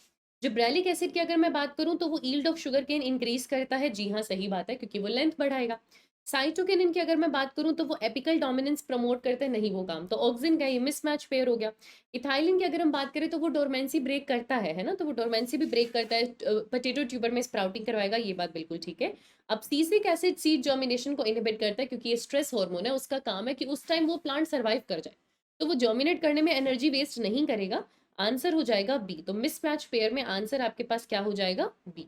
अगला क्वेश्चन देखते हैं, question number 64। Which of the following is both a growth promoter as well as growth inhibitor? इसमें से ऐसा क्या है जो प्रमोटर भी है, इनहिबिटर भी है? तो वो इथाइलिन होता है बेटा। देखो, ऑक्सिन, जिब्रेलिक और साइटोकिनिन ने अपना एक कॉलम पकड़ा हुआ है कि हम प्रमोटर है। अब सीसिक एसिड डंके की चोट पर बोलता है मैं इनहिबिटर हूँ। इथाइलिन दोनों है, वो प्रमोटर भी है, उसकी कुछ कुछ हरकतें इनहिबिटर जैसी भी है, क्योंकि एक तरफ वो ऑब्सीशन करवा रहा है, एक तरफ वो सेनेसेंस करवा रहा है, तो वो इनहिबिटर है। दूसरी तरफ वो डोरमेंसी ब्रेक करवा रहा है, स्प्राउटिंग करवा रहा है, जो प्लांट्स पानी के अंदर है उनके अंदर इंटरनोड एलोंगेशन करवा रहा है, तो उस तरीके से वो प्रमोटर है। तो इथाइलिन के दोनों फंक्शन होते हैं। आंसर हो जाएगा डी। अगला क्वेश्चन देखते हैं, क्वेश्चन नंबर 65। आपको दो स्टेटमेंट यहाँ पर दिया हुआ है। स्टेटमेंट ए कह रहा है इथाइलिन एक गैसियस हार्मोन है। जी हाँ, इथाइलिन क्लाइमेक्टिक राइपनिंग करवाता है, क्योंकि वो ऑक्सीजन की प्रेजेंस में क्लाइमेक्टिक रेस्पिरेशन बढ़ाता है, जिससे राइपनिंग जल्दी हो जाती है। तो दोनों स्टेटमेंट एकदम करेक्ट है बेटा, both statement 1 and 2 are correct. 65 का आंसर आपके पास होगा ए। अगला क्वेश्चन देखते हैं, क्वेश्चन नंबर 66। अगर मैं आर्टिफिशियल राइपनिंग ऑफ फ्रूट की बात करूं तो किस ट्रीटमेंट से मैं आर्टिफिशियल राइपनिंग करवा सकती हूँ? इथाइलिन से, क्योंकि राइपनिंग जहां है वहां इथाइलिन है, इथाइलिन का काम ही राइपनिंग है। तो अगर मुझे आर्टिफिशियल राइपनिंग भी करवानी है, मैं उसके ऊपर इथाइलिन छिड़क दूंगी, उसकी राइपनिंग हो जाएगी, बात खत्म। अगला क्वेश्चन देखते हैं, क्वेश्चन नंबर 67। एकदम एक फुल्ली राइपन फ्रूट है, उसे किसी अनराइप फ्रूट के साथ मिक्स कर दो तो जो अनराइप फ्रूट है वो भी क्विकली राइपन कर जाएगा। इथाइलिन की जब डिस्कवरी करी थी कजिन्स ने, उन्होंने ऐसे ही किया था कि राइपन ऑरेंज की वजह से अनराइपन बनाना राइपन हो जा रहा था, अनराइपन बनाना राइपन हो जा रहा था राइपन ऑरेंज की वजह से, क्योंकि राइपन ऑरेंज में इथाइलिन है। अब उस राइपन फ्रूट से जो इथाइलिन रिलीज होता है वो अनराइपन फ्रूट को राइपन कर देता है। तो क्या हो गया आंसर कि वो उसको भी राइप करवा देगा, आंसर हो जाएगा बी। वो उसको भी राइप करवा देगा, आंसर हो जाएगा बी। 67 का आंसर मेरे पास हो जाएगा बी। अगला क्वेश्चन देखते हैं 68। The most widely used component such as C2H4, ये तो इथाइलिन है। तो इथाइलिन को हम लोग एक्वेटिक मीडियम में यूज करते हैं, तब हम उसको इथिफोन कहते हैं। उसको एक्वेटिक फॉर्म में जब हम यूज करते हैं, क्योंकि स्प्रे करना प्लांट पे आसान है, तब हम उसको इथिफोन कहते हैं। बात वही हो जाएगी, 68 का आंसर होगा डी। अगला क्वेश्चन देखते हैं, क्वेश्चन नंबर 69। एक फार्मर है, उसने अपने फील्ड में क्यूकुम्बर ग्रो कर रखा है और उसको उसके अंदर फीमेल फ्लावर्स का नंबर इंक्रीज करना है। तो फीमेल फ्लावरिंग इन क्यूकुम्बर, जैसे फ्लावरिंग इन पाइनएप्पल ऑक्सिन करवाता है, फीमेल फ्लावरिंग इन क्यूकुम्बर इथाइलिन का काम है। ये एनसीईआरटी साफ साफ लिखती है। तो वो कौन सा प्लांट ग्रोथ रेगुलेटर यूज करेगा? वो इथाइलिन यूज करेगा। क्यूकुम्बर में फीमेल फ्लावरिंग करवाने के लिए आप इथाइलिन यूज कर सकते हो। अगला क्वेश्चन देखते हैं, क्वेश्चन नंबर 70। आपको मैच करना है। इंडोल एसिटिक एसिड तो आपका ऑक्सिन है, ऑक्सिन हमेशा फोटोट्रोपिज्म करवाता है, तो जो कॉलियोप्टाइल टिप से मिला था वो भी तो इसीलिए मिला था क्योंकि फोटोट्रोपिज्म कर रहा था। तो आंसर हो जाएगा 2, ए का 2। ठीक है, दो ऑप्शन में एलिमिनेट कर देती हूँ। साइटोकिनिन की अगर मैं बात करूं तो साइटोकिनिन, सी से साइटोकिनिन, सी से क्लोरोप्लास्ट। उसका डिस्कवरी क्लोरोप्लास्ट की डिस्कवरी के साथ हुआ था। डिस्कवरी या कह लो क्लोरोप्लास्ट में उसके कॉन्ट्रीब्यूशन से हमने डिस्कवरी करी थी साइटोकिनिन की। तो बी को मैं 3 से मैच करूंगी, आंसर आ गया। और इथाइलिन सेनेसेंस करवाता ही करवाता है, तो वो हो जाएगा ए। तो 70 का आंसर मेरे पास क्या हो जाएगा बेटा? ए। अगला क्वेश्चन देखते हैं 71। कौन सा इनकरेक्ट पेयरिंग है? ऑक्सिन ह्यूमन यूरिन से आइसोलेट किया गया, जी। जियाटिन कॉर्न कर्नल्स और कोकोनट मिल्क से मिला, बिल्कुल जियाटिन, क्योंकि कॉर्न इज जियामेज, कॉर्न को जियामेज कहते हैं, वहां से जियाटिन नाम आया, सही बात है। जिब्रेलिन हमें फंगस से मिला, जिब्रेला फ्यूजिकोराई। अब्सिसिक एसिड राइपेंड ऑरेंजेस से नहीं मिला। अब्सिसिक एसिड एक स्ट्रेस हार्मोन है, कहाँ से मिला है ये हमें नहीं पता। 3 अलग अलग साइंटिस्ट ने एक साथ डिस्कवरी करी थी, ये हम जानते हैं। बट राइपेंड ऑरेंजेस से इथाइलिन मिलता है, ये हमें पता है। अब्सिसिक एसिड नहीं मिलता, तो आंसर हो जाएगा डी। अगला क्वेश्चन देखो, क्वेश्चन नंबर 72। सीड डोरमेंसी किसकी वजह से है? अच्छा जी, तो डोरमेंसी बेटा अब्सिसिक एसिड की वजह से, वो जर्मिनेट करने नहीं देता, वो जिब्रेलिक एसिड के एकदम अपोजिट है, वो डोरमेंसी बना के रखेगा। तो 72 का आंसर हो जाएगा बी, स्ट्रेस हार्मोन है ना। आगे देखो 73। आपके सामने कुछ स्टेटमेंट दिए हुए हैं और आपको ये हार्मोन्स XYZ पहचानने हैं। ठीक है, जो हार्मोन वाई है, जो हार्मोन वाई है, it induce flowering in mango, promotes rapid internode petiole elongation in deep water rice plant. जैसे डीप वाटर राइस प्लांट आया, आप इथाइलिन देख लो, क्योंकि वैसे एलोंगेशन जिब्रेलिन करवाता है ना। तो डीप वाटर राइस प्लांट से हमारे दिमाग में इथाइलिन आएगा। दूसरा, मैंगो में फ्लावरिंग करवाता है इथाइलिन, बिल्कुल ठीक है। और इंटरनोड एलोंगेशन से, वो चाहे कितना ही डीप वाटर है, उसकी लीव्स और upper part above the water रहेगा। तो ये चीज मुझे पता है, हार्मोन वाई में वो इथाइलिन की बात कर रहे हैं। एक चीज तो हमें पता लग गई कि इथाइलिन की बात कर रहे हैं। हार्मोन एक्स एपिकल डोमिनेंस करवाता है, इतना काफी है बताने के लिए। एक्स में ऑक्सिन की बात करें, हाँ या ना, तो हमने बहुत क्वेश्चन कर लिया एपिकल डोमिनेंस पे। हार्मोन जेड जो है वो सीड को जर्मिनेट नहीं होने दे रहा, उसकी जर्मिनेशन इनहिबिट कर रहा है। ये अब्सिसिक एसिड हो सकता है। वो प्लांट को अलग अलग स्ट्रेस में टॉलरेंट रहना सिखा रहा है, ये तो पक्का से स्ट्रेस हार्मोन अब्सिसिक एसिड की बात कर रहे हैं। और इसका इंपॉर्टेंट रोल है सीड डेवलपमेंट, मैच्योरेशन और डोरमेंसी में। मतलब ये अब्सिसिक एसिड की बात करें, किसकी बात करें बेटा? अब्सिसिक एसिड की बात करें। तो जो हार्मोन वाई मेरे पास है, एक्स मेरे पास ऑक्सिन है, सही बात है। वाई मेरे पास अब्सिसिक एसिड नहीं है, गलत हो जाएगा। एक्स ऑक्सिन है, सही बात है। वाई मेरे पास इथाइलिन है, इथाइलिन को मैं C2H4 लिख सकती हूँ। और जेड मेरे पास जिब्रेलिक एसिड नहीं है, अब्सिसिक एसिड है। तो जेड मेरे पास अब्सिसिक एसिड है, तो आंसर मेरा हो जाएगा डी। तो 73 का आंसर मेरे पास क्या हो जाएगा बच्चे? डी। अगला क्वेश्चन देखिए, क्वेश्चन नंबर 74। एक हार्मोन एक्स हमारे पास है, वो सीड की डोरमेंसी करवा रहा है, जर्मिनेट होने नहीं दे रहा, उसको इनहिबिट करवा रहा है, प्लांट को स्ट्रेस में रहना सिखा रहा है। ये स्ट्रेस हार्मोन है, अब्सिसिक एसिड है बेटा, आंसर ए होगा, है ना। क्लोजर ऑफ स्टोमेटा करवा रहा है, क्योंकि जब इतना स्ट्रेसफुल सिचुएशन है तो उस टाइम उसको पता है, मान लो बाहर ड्राई कंडीशन है, तो वो स्टोमेटा क्यों ओपन करवाएगा? तो ये सारे काम अब्सिसिक एसिड के होते हैं। 74 का आंसर आपके पास होगा ए। अगला क्वेश्चन देखते हैं, क्वेश्चन नंबर 75। कौन सा हार्मोन ट्रांसपीरेशन रेट कम कर देगा, स्टोमेटा बंद करवाएगा? बेटा स्ट्रेस हार्मोन। तो पता है कि स्टोमेटा में ओपन रखूंगा तो ज्यादा पानी का लॉस हो सकता है, तो वो बंद करवा देगा उसको। तो स्ट्रेस कंडीशन में जो मदद कर रहा है वो स्ट्रेस हार्मोन है, आंसर होगा ए। अगला क्वेश्चन देखते हैं, क्वेश्चन नंबर 76। बड की डोरमेंसी कौन करवा रहा है, ये भी एब्सिसिक एसिड करवा रहा है। डोरमेंसी ब्रेक कौन करवाता है, इथाइलिन। डोरमेंसी करवाता कौन है, एब्सिसिक एसिड। क्योंकि आप नहीं चाहते कि उस टाइम पे जो है एनर्जी जर्मिनेशन में लगे, जब इतना स्ट्रेस है तो उस टाइम आप उसको डोरमेंट करवा सकते हो। तो आंसर हो जाएगा सी। अगला क्वेश्चन देखते हैं, क्वेश्चन नंबर 77। कौन सा हार्मोन एजिंग के लिए रिस्पॉन्सिबल है। एजिंग के लिए भी बेटा एब्सिसिक एसिड ही आ जाता है, एब्सिसिक एसिड ही आ जाता है। देखो जिब्रेलिक एसिड सेनेसेंस नहीं आने दे रहा, सेनेसेंस नहीं आने दे रहा, सेनेसेंस नहीं आने दे रहा। अब एब्सिसिक एसिड सेनेसेंस करवाएगा, एजिंग करवाएगा। तो 77 का आंसर इट्स बेटर सी। अगला क्वेश्चन देखते हैं, क्वेश्चन नंबर 78। ठीक है, आपको कुछ स्टेटमेंट्स दिए हुए हैं और आपको देखना है कि इनकरेक्ट कौन कौन से। साइटोकिनिन का मेजर या प्राइमरली काम सेल डिवीजन का है। इथाइलिन सीड और बड डोरमेंसी को ब्रेक करता है, एब्सिसिक एसिड करवाता है, इथाइलिन ब्रेक करता है, ये बात भी सही है। एब्सिसिक एसिड ओपनिंग करवाएगा स्टोमेटा की, जी नहीं, क्लोजर करवाता है, ये इनकरेक्ट हो जाएगा। इथाइलिन पीनट सीड्स में जर्मिनेशन करवाता है और पोटैटो ट्यूबर्स की स्प्राउटिंग करवाता है, सही बात है, क्योंकि डोरमेंसी ब्रेक करता है। Abscisic acid is synergistic to gibberellic acid, नहीं, एंटागोनिस्टिक। एब्सिसिक एसिड डोरमेंसी करवाता है, जिब्रेलिक एसिड उस डोरमेंसी को ब्रेक करता है, जर्मिनेशन करवाता है। तो सिनर्जिस्टिक मतलब सेम काम करना, एंटागोनिस्टिक मतलब अपोजिट काम करना। तो एब्सिसिक एसिड और जिब्रेलिक एसिड सिनर्जिस्टिक नहीं है, एंटागोनिस्टिक है। तो इनकरेक्ट बेटा 3 और 5 हुआ, और हमसे इनकरेक्ट ही पूछा था, तो आंसर सी हो जाएगा। 78 का आंसर सी हो जाएगा। हेलो एवरीबॉडी, कैसे हैं आप? आई होप सब एकदम ठीक हैं, सब एकदम बढ़िया हैं। तो जो आज हम डिस्कस कर रहे हैं वो कर रहे हैं एग्जाम ड्रिल। किसका डिस्कस करेंगे? Chapter plant growth and development का। प्लांट ग्रोथ एंड डेवलपमेंट का, ये आपकी प्लांट फिजियोलॉजी का तीसरा और आखिरी चैप्टर हो जाता है, क्योंकि अब हमारे पास 3 ही चैप्टर है, ट्रांसपोर्ट इन प्लांट्स और मिनरल न्यूट्रिशन हमको पढ़ना नहीं होता। 3 चैप्टर्स हमारे पास रह जाते हैं। प्लांट ग्रोथ लास्ट चैप्टर है, बहुत छोटा सा चैप्टर है, उसके भी लास्ट का कुछ हिस्सा वर्नलाइजेशन और सीड डोरमेंसी वाला जो पार्ट था वो भी रिमूव कर दिया गया, तो चैप्टर और छोटा हो गया है। तो अब क्वेश्चन प्लांट हार्मोन से आने के चांसेस ज़्यादा रखते हैं, सीधी सी बात है।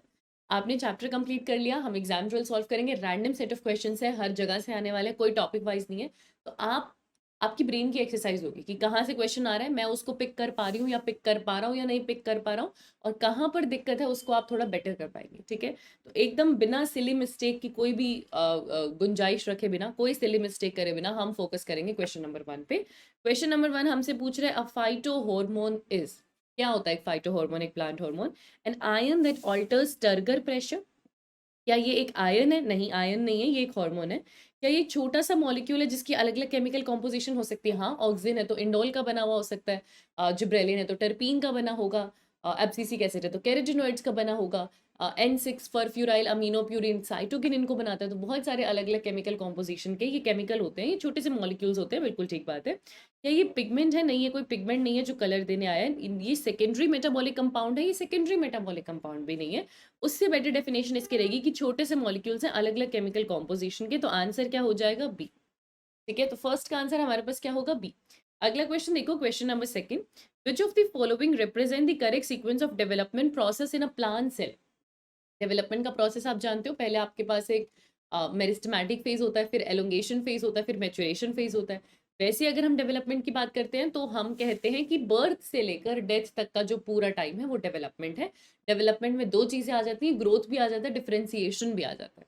ठीक है, ऑप्शंस रीड करते हैं, प्लीज एक्सक्यूज माय वॉइस, है ना। ऑप्शंस रीड करते हैं, सेल डिवीजन होगा मतलब मेरिस्टेमेटिक फेज, फिर एलोंगेशन होगा, फिर सेनेसेंस, फिर मैच्योरेशन। बेटा मेरिस्टेमेटिक, एलोंगेशन, मैच्योरेशन, फिर सेनेसेंस, बुढ़ापा, फिर डेथ। बुढ़ापा पहले नहीं आएगा, पहले मैच्योरेशन आएगी, फिर बुढ़ापा आएगा। तो ये सीक्वेंस तो गलत हो जाता है। अब ये मेरिस्टेमेटिक, उसके बाद मैच्योरेशन, और यहाँ पर एक्चुअली एक एरो और लेना चाहिए था बीच में, मैच्योरेशन, उसके बाद यहाँ पर एलोंगेशन और फिर डेथ। पहले एलोंगेशन आता है, फिर मैच्योरेशन आता है। अच्छा, सेल डिवीजन, एलोंगेशन, मैच्योरेशन, फिर प्लाज्मेटिक ग्रोथ। जब सेल डिवीजन होता है, सेल डिवीजन से प्रॉपर एलोंगेशन होने के बीच में प्लाज्मा ग्रो कर रहा है, वहां पर प्लाज्मेटिक ग्रोथ आता है। ठीक है, तो ये भी गलत हो जाएगा। अच्छा, सेल डिवीजन करेगा, डिफरेंशिएशन करेगा, तो उससे मैच्योरेशन आएगी और फाइनली सेनेसेंस। तो डी ठीक है, डी ठीक है ना। तो यहाँ पर आंसर क्या हो जाएगा? डी। सबसे बेस्ट जो एक्सप्लेनेशन है वो यही है। एनसीईआरटी का डायग्राम एक बार रेफर करना। डिफरेंशिएशन से मैच्योरेशन फेज में आप गए हुए हैं, डिफरेंशिएशन की वजह से मैच्योरेशन फेज में आप जाते हैं, आंसर डी होगा। अगला क्वेश्चन देखो, question number 3, which one of the following is incorrectly matched? IAA indole acetic acid, ये एक इंडोल कंपाउंड है। जिब्रेलिक एसिड टर्पीन से डिराइव होता है, अब्सिसिक एसिड कैरोटेनॉइड डेरिवेटिव है। ये C2H4 इथाइलिन है बेटा, इथाइलिन एडेनिन डेरिवेटिव नहीं होता, साइटोकिनिन एडेनिन डेरिवेटिव होता है, तो ये इनकरेक्ट हो जाएगा और हमसे इनकरेक्ट ही पूछा है, ये इनकरेक्ट हो जाएगा, हमसे इनकरेक्ट ही पूछा है, आंसर क्या हो जाएगा फिर से डी। अगला क्वेश्चन देखिए, क्वेश्चन नंबर 4, चलो। विच of the following is not an influence of auxin, इसमें से कौन सा ऑक्सिन का इन्फ्लुएंस नहीं है? तो एपिकल डोमिनेंस है, फोटोट्रोपिज्म है, पार्थिनोकार्पी है या फ्रूट की राइपनिंग है। देखो राइपनिंग का काम क्लाइमेट्रिक रेस्पिरेशन से हम इथाइलिन को देते हैं, जो ऑक्सिन है बहुत सारे काम करेगा, एपिकल डोमिनेंस वो करता है, फोटोट्रोपिज्म के फिनोमेना से तो उसकी डिस्कवरी हुई थी, तो वो तो उसका बहुत इंपॉर्टेंट फीचर है, और पार्थिनोकार्पी भी करता है, टमेटो में करता है, टमेटो में नाम एनसीईआरटी लिखती है, टमेटो में ये पार्थिनोकार्पी करता है। फ्रूट राइपनिंग इसका काम नहीं है बेटा, तो it is not an influence of auxin. आप लिखना चाहो तो लिख सकते हो कि ये काम का क्रेडिट हम मेजरली इथाइलिन को देते हैं, फ्रूट का जो है राइपनिंग करवाना, ये काम हम इथाइलिन को डोनेट करते हैं, आंसर हो जाएगा डी। आप खुद देख लो, मैक्सिमम क्वेश्चंस आपको प्लांट हार्मोन्स के मिलेंगे क्योंकि ऐसा ही होता है। नंबर 5 देखो, ड्वार्फनेस को आप कैसे ट्रीट कर सकते हो? कोई प्लांट है वो ड्वार्फ है, आपको उसकी हाइट इंक्रीज करनी है, आपको उसका इंटरनोड एलोंगेट करना है, बॉल्टिंग इफेक्ट कह लो या इंटरनोड एलोंगेट करना कह लो, ये किसकी प्रॉपर्टी होती है? जिब्रेलिन की। हाइट बढ़ाना किसकी प्रॉपर्टी होती है? जिब्रेलिक एसिड की। अगर आपके पास कोई प्लांट है ना, P cut to small t, अब मेंडल ने बताया था कि स्मॉल टी तो हमेशा ड्वार्फ होता है, मैं उस पर जिब्रेलिन छिड़कूं वो भी लंबा बन जाएगा, इसको बोलते हैं फिनोकॉपी, किसी और के फिनोटाइप की कॉपी करना, ये हम जेनेटिक्स में पढ़ते हैं। फिलहाल यहाँ पर आंसर क्या हो जाएगा? बी। अगला क्वेश्चन देखिए, क्वेश्चन नंबर 6, चलो 6 देखते हैं। विच of the following is not a function of cytokinin? तो साइटोकिनिन एपिकल डोमिनेंस करवाता है, एपिकल डोमिनेंस नहीं करवाता, ये उसके अगेंस्ट है, एंटागोनिस्टिक है। एपिकल डोमिनेंस ऑक्सिन करवाता है, ये तो उसके अगेंस्ट काम करता है, तो यही उसका फंक्शन नहीं है। अच्छा, क्लोरोप्लास्ट की डेवलपमेंट ये करवाता है, तभी इसका वहां से डिस्कवरी भी हुई थी। मूवमेंट ऑफ न्यूट्रिएंट्स ये करवाता है, बिल्कुल, क्योंकि ये सेनेसेंस को डीले करना चाहता है, सेनेसेंस को डीले करने के लिए ये न्यूट्रिएंट्स तक देने को तैयार है उसको, वो वाली मूवमेंट भी ये करवाता है ना। लैंगडेंस डाउन इफेक्ट कहते हैं इसको, एक्चुअली लैंगडेंस डाउन नहीं कहते, रिचमोंड लैंग इफेक्ट कहते हैं, मैं हमेशा लैंग डाउन से उसको कंफ्यूज कर देती हूँ, but this is Richmond Lang effect, ठीक है, इन्होंने बताया था। और इन्होंने ये भी बताया था, रिचमोंड लैंग इफेक्ट, इन्होंने ये भी बताया था कि साइटोकिनिन जो है ना, वो डीले करने के लिए सेनेसेंस कुछ भी करने को तैयार है, वो बूढ़ी लीफ में न्यूट्रिएंट तक भेजने को तैयार है। तो बाकी सारे फीचर्स हो जाएंगे बेटा, ए नहीं होगा, क्योंकि ये जो प्रमोट एपिकल डोमिनेंस है ये काम ऑक्सिन का होता है, ये काम साइटोकिनिन का नहीं होता। अगला क्वेश्चन देखते हैं, क्वेश्चन नंबर 7, चलो क्या कह रहे हैं question 7? The most abundant natural cytokinin that is isolated from core colonel's, corn colonel's जो मक्की है उसके एक एक दाने से आपको मिल रहा है, कोकोनट मिल्क से आपको मिल रहा है।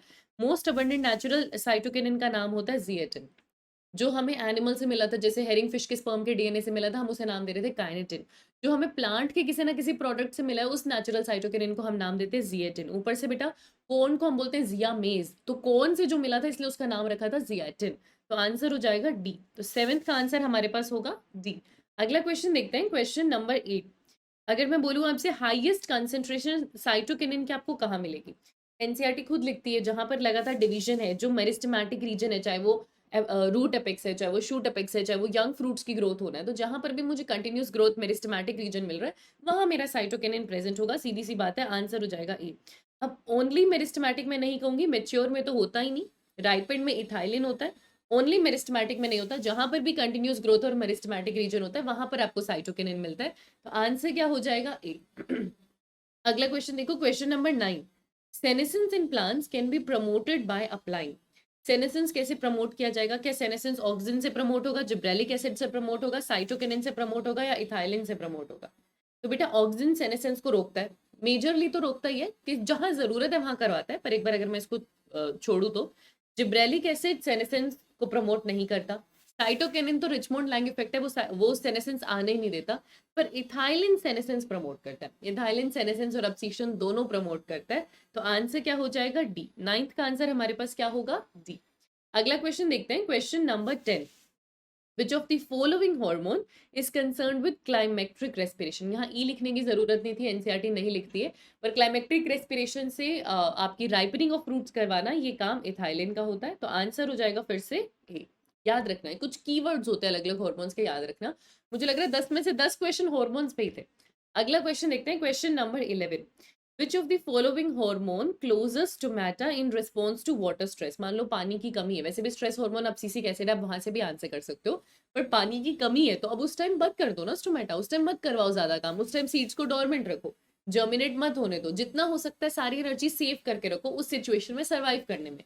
तो स्ट्रेसफुल कंडीशन में जो मदद करता है प्लांट की, वो उसको जर्मिनेट भी नहीं करने देगा, है ना।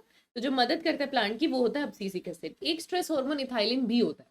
आपको एनसीईआरटी के अकॉर्डिंग एब्सिसिक एसिड ही याद रखना है, पर बेटा एक छोटी सी सीडलिंग बाहर निकल चुकी है, अब वो छोटी सी सीडलिंग बाहर निकल चुकी है, आपने उसके सीड को डोरमेंट नहीं किया, पर अभी स्ट्रेसफुल कंडीशन है, उस टाइम जो मदद करता है, जो ट्रिपल इफेक्ट देता है, वो इथाइलिन होता है। वो सीडलिंग को ऐसे नहीं ग्रो करने देता, हॉरिजॉन्टली ग्रो करवाता है, स्वेलिंग करवाता है, ऐसी चीजें करवाएगा जिससे बहुत ज्यादा डायरेक्ट ग्रोथ ना हो, क्योंकि डायरेक्ट ग्रोथ में एनर्जी चाहिए और उतनी एनर्जी अभी है नहीं। तो इथाइलिन भी एक स्ट्रेस हार्मोन है, पर एनसीईआरटी के अकॉर्डिंग हमको एब्सिसिक एसिड याद रखना होता है। आंसर हो जाएगा हमारे पास बी। अगला क्वेश्चन देखते हैं, क्वेश्चन नंबर 12। चलो क्या कह रहा है क्वेश्चन 12 हमें, which one of the following statement regarding auxin is correct. Auxin के लिए इनमें से कौन सी स्टेटमेंट करेक्ट है। तो indole acetic acid, indole butyric acid, ये दोनों नेचुरल ऑक्सिन होते हैं, जबकि naphthalene acetic acid 2,4 dichlorophenoxy acetic acid 2,4,5 trichlorophenoxy acetic acid, ये सिंथेटिक ऑक्सिन होते हैं। जी हाँ जी हाँ, यहाँ पर इन्होंने नैप्थेलिन को नेचुरल बोला है, नैप्थेलिन नेचुरल नहीं होता, नैप्थेलिन नेचुरल नहीं होता, ठीक है ठीक है। और यहाँ पर भी इन्होंने फिर से naphthalene, indole acetic acid, naphthalene acetic acid, indole acetic butyric acid, IAB तो वैसे भी कुछ नहीं है, IBA होता है, इंडोल ब्यूटारिक एसिड होता है ना। और इन सबको इन्होंने सिंथेटिक बोला, तो इंडोल एसिटिक एसिड और ब्यूटारिक एसिड सिंथेटिक नहीं होता। तो वैसे भी हम यहाँ से आंसर कर सकते थे, दो ही नेचुरल होते हैं, indole acetic acid, indole butyric acid. बाकी आपका naphthalene acetic acid 2,4 dichlorophenoxy acetic acid, 2,4,5 trichlorophenoxy acetic acid, वो सब सिंथेटिक ऑक्सिन होते हैं। तो आंसर यहाँ पर क्या हो जाएगा, ए। अगला क्वेश्चन देखते हैं, क्वेश्चन नंबर 13। इसमें से कौन सा स्टेटमेंट करेक्ट है, किसके बारे में, इथाइलिन के बारे में। तो इथाइलिन सेनेसेंस को डीले करता है, इथाइलिन सेनेसेंस करवाता है, उसको डीले नहीं करता, ये तो गलत है।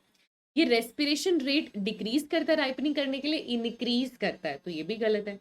ये सीड और बड डोरमेंसी को ब्रेक करता है, हाँ, बहुत सारे आपके पोटैटो ट्यूबर्स या सीड जो डोरमेंसी में उनको ब्रेक करेगा और जर्मिनेट करवाएगा, तो ये बात इसके बारे में ठीक है।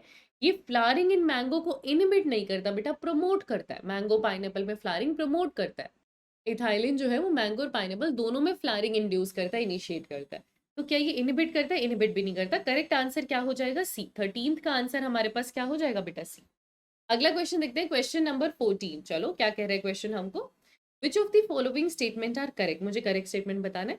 साइटोकिनिन सेनेसेंस प्रमोट करेगा, साइटोकिनिन सेनेसेंस प्रमोट नहीं करता, डिले करता है, तो ये तो गलत है।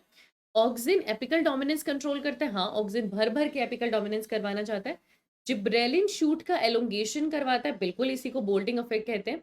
अब abscisic acid enable seeds to withstand desiccation, कोई ऐसा डेसिकेशन का टाइम है, बाहर बहुत ड्राइनेस हो रही है ना, अनफेवरेबल कंडीशन है, उस टाइम वो उस सीड को जिंदा रखेगा, उसको डोरमेंट रखेगा, जर्मिनेशन करवाने में उसको बेवकूफ़ी नहीं करने देगा कि जर्मिनेशन में एनर्जी वेस्ट करे, तो बिल्कुल अब सीसिक एसिड का वहां पर रोल होता है, ठीक है। तो 2, 3, 4 तीनों करेक्ट है बेटा, आंसर हो जाएगा डी। 2, 3, 4 तीनों करेक्ट है, आंसर हो जाएगा डी।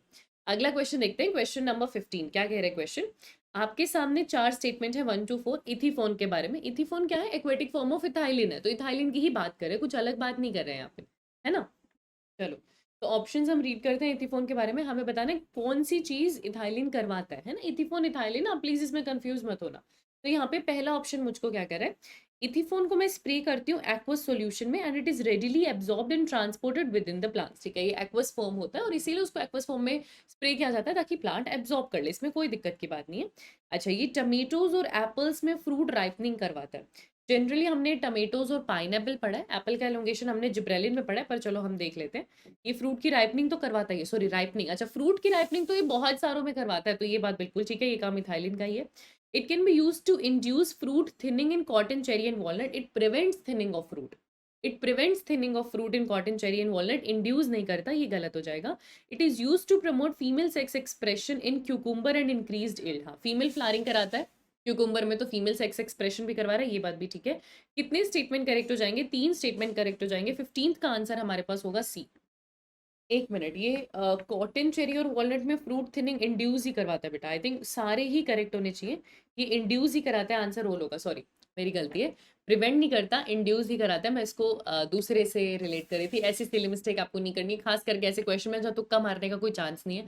तो तुक्का यहाँ पर मारना नहीं है, गलती यहाँ पर करनी नहीं है, बहुत ध्यान से आंसर करना है ऐसी चीज़ों का। ठीक है। हाँ, ये फ्लावर राइपनिंग करवाता है, फ्रूटिंग ये करवाता है कुछ कुछ के अंदर, जैसे फीमेल फ्लावर्स, वहां पर भी एक्चुअली फ्लावरिंग ही हो गया।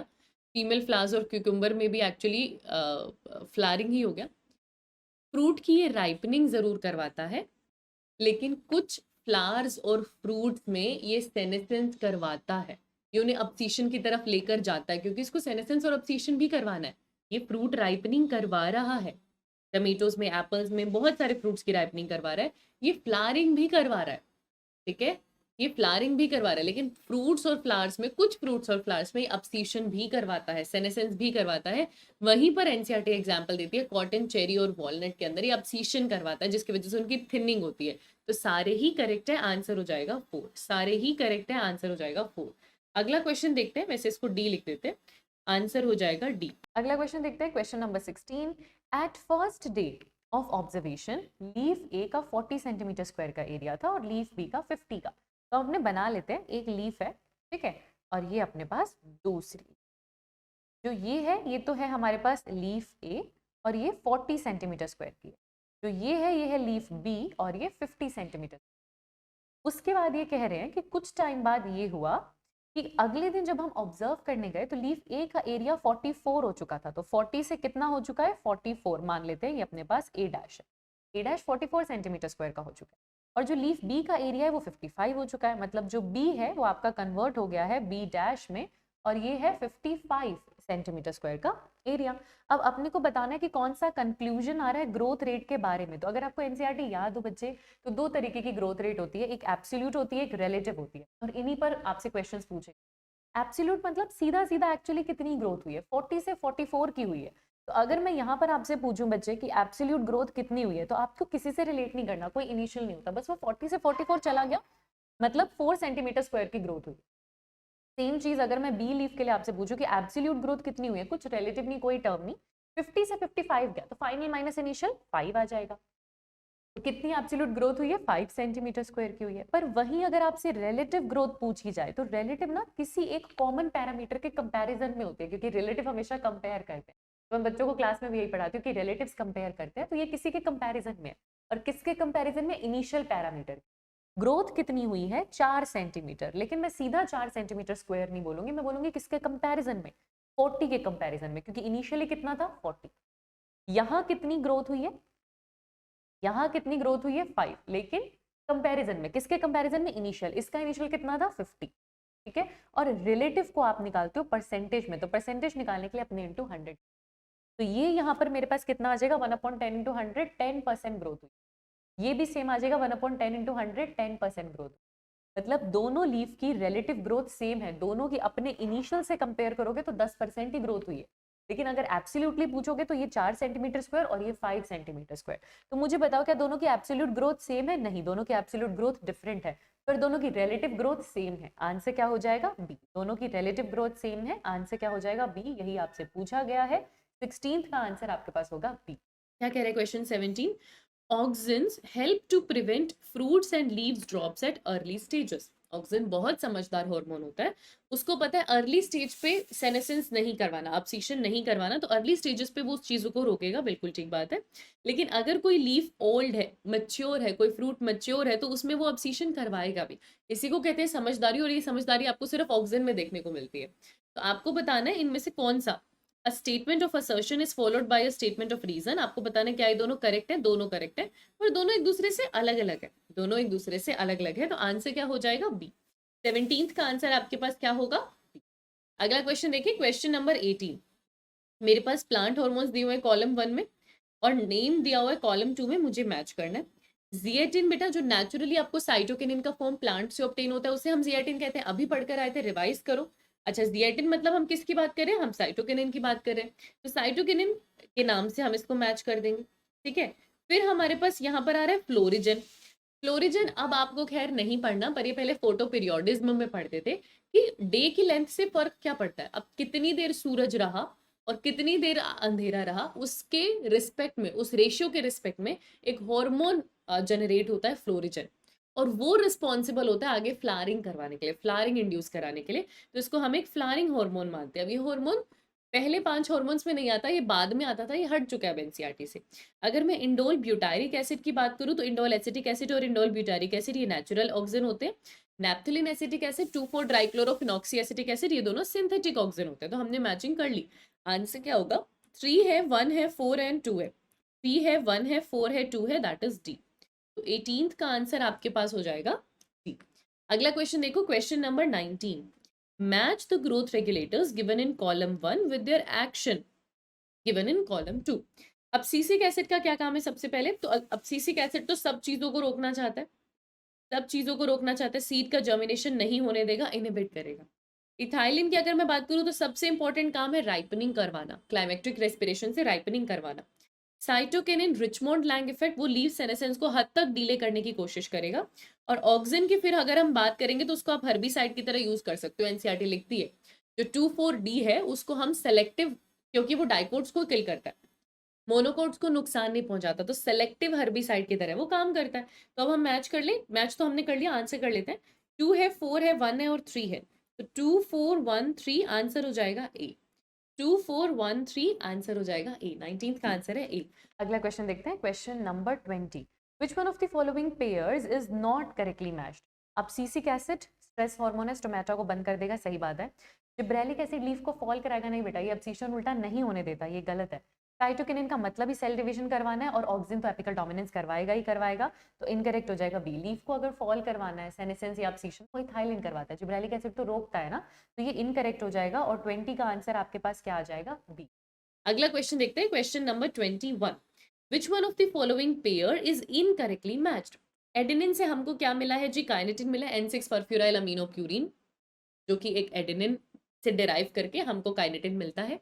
कैरोटीनॉइड में हमारे पास अब्सिसिक एसिड आता है। टर्पीन से जिब्रेलिक एसिड मिलता है बेटा, इंडोल एसिटिक एसिड है, ये गलत हो जाएगा। इंडोल कंपाउंड में indole acetic acid, indole butyric acid दोनों हो जाएंगे, तो आंसर हो जाएगा सी, क्योंकि टर्पीन से हमें जिब्रेलिक एसिड मिलता है, इंडोल एसिटिक एसिड नहीं। तो आंसर क्या हो जाएगा? सी। अगला क्वेश्चन देखते हैं, क्वेश्चन नंबर 22। आपको यहाँ पे इनकरेक्ट स्टेटमेंट बताना है। 2,4-D सिंथेटिक ऑक्सीजन होता है? जी हाँ होता है। 2,4 डाइक्लोरोफिनॉक्सी एसिटिक एसिड इसको कहते हैं। Indole acetic acid, indole butyric acid, 2,4-D ये सब सिंथेटिक ऑक्सीजन होते हैं, तो ये बात तो ठीक है। जिब्रेलिन जो होते हैं वो इंटरनोड को एलोंगेट करते हैं इन रोजेट हैबिटेट प्लांट्स, जो ये रोजेट हैबिटेट के हैं, जिनमें हम टफ्ट ऑफ रूट्स या रोजेट्स ऑफ लीव्स कहते हैं, कि बीच में इंटरनोड लंबा नहीं है, ये उसको लंबा करेगा, सही बात है। साइटोकिनिन की डिस्कवरी कुरुसोवा ने की थी, नहीं स्कूग एंड मिलर ने की थी। कुरुसोवा ने जिब्रेलिक एसिड की डिस्कवरी करी, ये तो गलत हो जाएगा। और इथाइलिन जो है वो अब्सिशन करवाता है, जी हाँ उसका काम है अब्सिशन और सेनेसेंस करवाना, तो ये बात तो ठीक है। इनकरेक्ट आपके पास हो जाएगा 22 का आंसर आपके पास हो जाएगा बेटा। विच of the following shows the correct graph of arithmetic growth? इस चैप्टर में आपने प्लांट की 2 तरीके की ग्रोथ देखी, ग्रोथ रेट्स देखी, एक अरिथमेटिक ग्रोथ, एक जियोमेट्रिक ग्रोथ। जियोमेट्रिक ग्रोथ मतलब 1 से 2, 2 से 4, वो लगातार ग्रो कर रहा है, उसमें कोई दिक्कत ही नहीं है, वहां सिग्मोइड कर्व हमको ऑब्टेन होता है। और वही मैं अरिथमेटिक ग्रोथ की बात करूँ, LT = L0 + RT, तो हमें स्ट्रेट लाइन ऑब्टेन हो रही है। अरिथमेटिक में हम कह रहे हैं एक सेल से 2 सेल बने, उसमें से कोई एक ही डॉटर सेल डिसाइड करिए आगे डिवाइड करने को, एक डिफरेंशिएट कर जाएंगे। अरिथमेटिक ग्रोथ हमको दिखती है रूट अपेक्स और शूट अपेक्स पे, वहां पर हमें अरिथमेटिक ग्रोथ दिखती है। वैसे जो ज्यादा लॉजिकल हम लोग मानते हैं, जो ज्यादा ग्रोथ को रिप्रेजेंट कर सकती है, वो हम जियोमेट्रिक ग्रोथ को मानते हैं। जाइगोट क्या शो करता है? Geometric growth. साथ में क्या याद रखना है? शेप और फॉर्मूला, ये कुछ कुछ चीजें आपको अच्छे से याद होनी चाहिए। Arithmetic growth is LT = L0 + RT, geometric growth is WT = W0 into E की पावर RT। फॉर्मूला याद होने चाहिए, कर्व का शेप याद होना चाहिए, ग्राफ का शेप याद होना चाहिए, कब कौन सी ग्रोथ शो होती है, कौन सी पोजीशन पे कौन सी ग्रोथ शो होती है, ये आपको याद होना चाहिए। फिलहाल यहाँ पे हमसे सिर्फ डायग्राम पूछा है, तो हम इसको मैच कर देंगे बी से, बिकॉज हमको ये स्ट्रेट लाइन मिलता है। y = mx + c, arithmetic growth हमको स्ट्रेट लाइन में मिलता है। 23 का आंसर होगा बी। अगला क्वेश्चन देखो 24। अब यहाँ पर आपको जियोमेट्रिक ग्रोथ दिखा दिया बेटा, उन्होंने खुद ही बता दिया जियोमेट्रिक ग्रोथ है, आप जानते भी हो सिग्मोइड शेप जियोमेट्रिक ग्रोथ की होती है। आपको ये बताना है इसमें से कौन सा स्टेटमेंट इस ग्राफ के लिए इनकरेक्ट है। इनिशियल फेज की अगर हम बात करें यहाँ तक, तो ये लैग फेज है, तो जो इनिशियल ग्रोथ होती है वो स्लो होती है। फिर यहाँ से लेकर यहाँ तक आपको एक्सपोनेंशियल फेज दिखाई दे रहा है, और फाइनली आपको एक स्टेशनरी फेज दिखाई दे रहा है। तो ये स्टेटमेंट तो करेक्ट है। ये एक सिग्मोइड कर्व है जो कि लिविंग ऑर्गेनिज्म, जितने भी लिविंग ऑर्गेनिज्म नेचुरल एनवायरनमेंट में होते हैं उनका कैरेक्टर होता है। अरिथमेटिक और जियोमेट्रिक में से नॉर्मल ग्रोथ का कैरेक्टर जियोमेट्रिक शो करता है, मैंने आपको थोड़ी देर पहले ही बताया था। तो ये स्टेटमेंट भी बिल्कुल करेक्ट है। अगर न्यूट्रिएंट लिमिटेड है, उनकी सप्लाई कम है, तो growth rate increases rapidly leading to exponential phase? नहीं। अगर लिमिटेड ग्रोथ है तो कैसे वो रैपिडली एक्सपोनेंशियल फेज तक पहुंचेगा? नहीं, उसको बहुत टाइम लगेगा। तो ये रैपिडली वर्ड यहाँ पर गलत हो जाता है बेटा, और ये इनकरेक्ट हो जाएगा। जियोमेट्रिक ग्रोथ नॉर्मली टिपिकल सारे सेल, प्लांट, ऑर्गन सबके लिए जियोमेट्रिक ग्रोथ ही टिपिकल होती है, सही बात है। हमसे इनकरेक्ट पूछा है तो आंसर सी हो जाएगा, बाकी सब एकदम करेक्ट है। हमसे इनकरेक्ट पूछा है तो आंसर हो जाएगा सी। अगला क्वेश्चन देखो, क्वेश्चन नंबर 25। चलो, The given figure shows the comparison of growth rate of two leaves। ये एक्चुअली एनसीईआरटी का डायग्राम है। यहाँ आपको ए से ए डैश पर लीफ जाती हुई दिखाई दे रही होगी, यहाँ पे आपको बी से बी डैश पर लीफ जाती हुई दिखाई दे रही होगी। तो यहाँ पर आपको 1 डे का ग्रोथ दिखाया है। दोनों लीव्स ए और बी आपके सामने, दोनों का थोड़ा थोड़ा एरिया इंक्रीज हुआ है रिस्पेक्टिवली। एब्सोल्यूट ग्रोथ रेट को कह रहे हैं कि एजीआर, और रिलेटिव ग्रोथ रेट को कह रहे हैं आरजीआर। और आपको बताना है बेटा एब्सोल्यूट ग्रोथ रेट कितना होता है, फाइनल माइनस इनिशियल, कि कितना ग्रोथ हुआ एक्चुअली। तो वो यहाँ पर भी 10 माइनस 5 सेंटीमीटर स्क्वायर का हुआ, यहाँ 55 माइनस 50 5 सेंटीमीटर स्क्वायर का हुआ। तो एब्सोल्यूट ग्रोथ रेट लीफ ए में भी कितना हुआ है, 5 सेंटीमीटर स्क्वायर का, और यहाँ पर भी कितना हुआ है, 5 सेंटीमीटर स्क्वायर का। जब एब्सोल्यूट ग्रोथ रेट निकालते हो वो परसेंटेज में नहीं निकलता, रिलेटिव ग्रोथ रेट किसी के कंपैरिजन में होता है। फॉर एग्जांपल इनिशियल पैरामीटर, यहाँ पर ग्रोथ हुआ 5 से 10 यानी 5 सेंटीमीटर स्क्वायर का, एज कंपेयर टू इनिशियल कितना था, वो भी 5 सेंटीमीटर स्क्वायर ही था। अब मैं इंटू 100 करूंगी रिलेटिव ग्रोथ रेट निकालने के लिए, तो वो निकलेगा 100%, वो निकलेगा 100%। वही मैं लीफ बी के लिए निकालूं तो अच्छा 5 सेंटीमीटर स्क्वायर ग्रोथ हुआ है एज कंपेयर टू इनिशियल कितना था, 50 सेंटीमीटर स्क्वायर।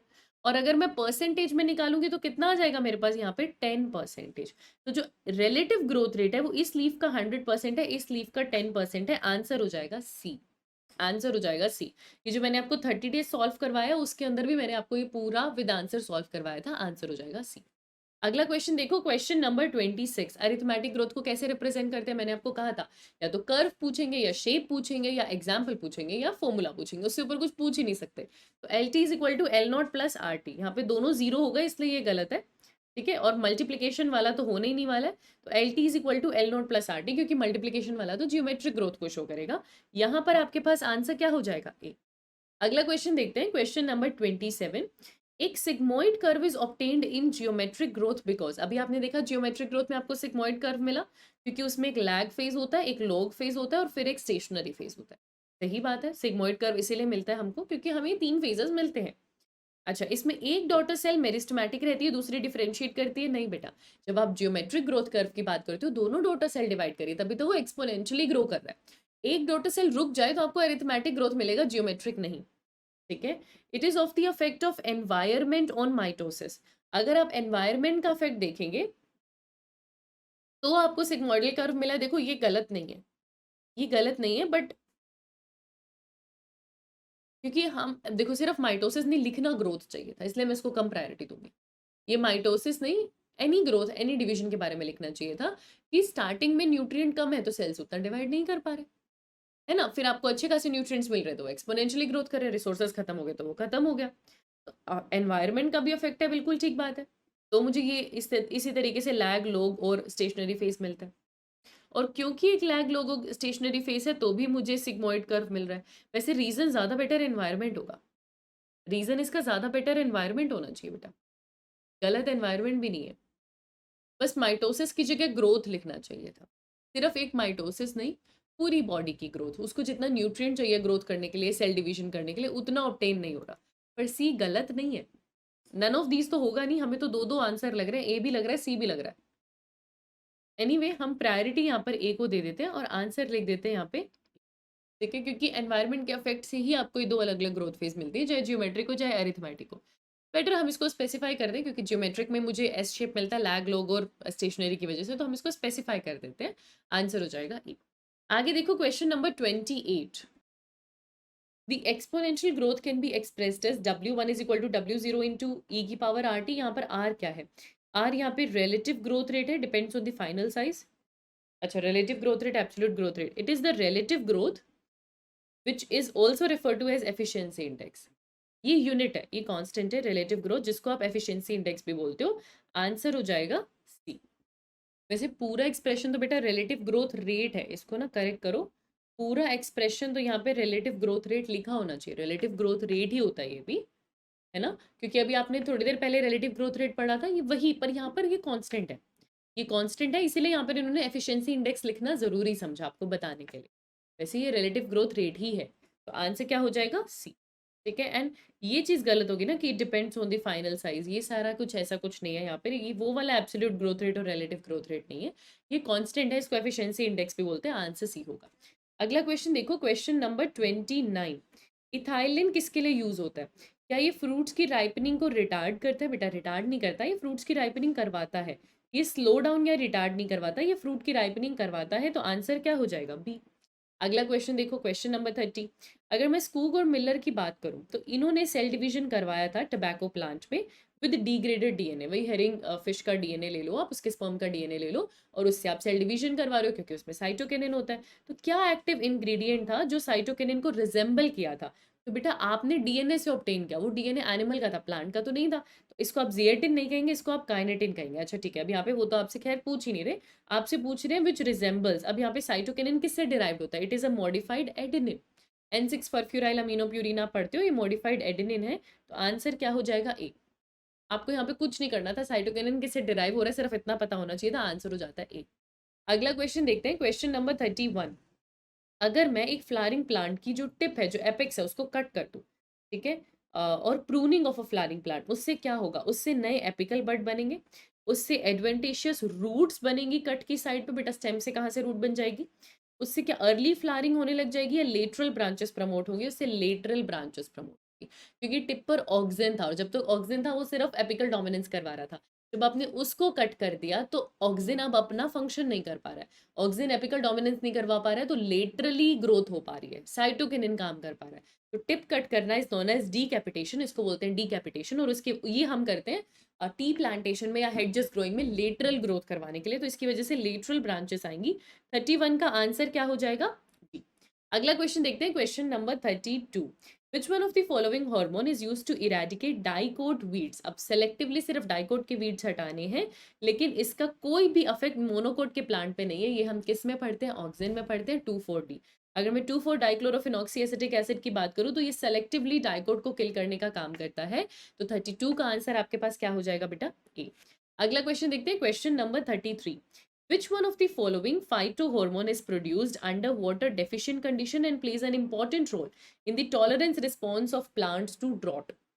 अच्छा, कौन सा फाइटोहॉर्मोन है जो वाटर की कमी है उस टाइम काम कर रहा है, या ड्रोट है, पानी की कमी है तो उसमें काम कर रहा है? बेटा stress hormone. Stress hormone is your abscisic acid. Tolerance बढ़ाना स्ट्रेस के टाइम, ये काम करेगा अब्सिसिक एसिड। आंसर होगा ए। अगला क्वेश्चन देखो, क्लाइमेट्रिक का क्या मतलब है? रेस्पिरेटरी रेट बढ़ाना। क्लाइमेट्रिक रेस्पिरेशन मतलब नॉर्मल से ज्यादा, क्योंकि उस टाइम फ्रूट ने राइपनिंग करनी है। ठीक है, अभी राइपनिंग हुई नहीं है, just before the ripening phase जो है रेस्पिरेशन रेट को बढ़ा देना, ताकि राइपनिंग स्पीड अप हो जाए, जल्दी राइपनिंग हो जाए। आंसर यहाँ पर क्या हो जाएगा? ए। आंसर यहाँ पर क्या हो जाएगा? ए। और कौन करवाता है? इथाइलिन। अब तो ये याद होगा। वैसे आप बेटा खुद से देख लेना, ये पूरे के पूरे एग्जाम में मैक्सिमम क्वेश्चंस हार्मोन्स के थे, क्योंकि मैक्सिमम हार्मोन से ही पूछे जाते हैं।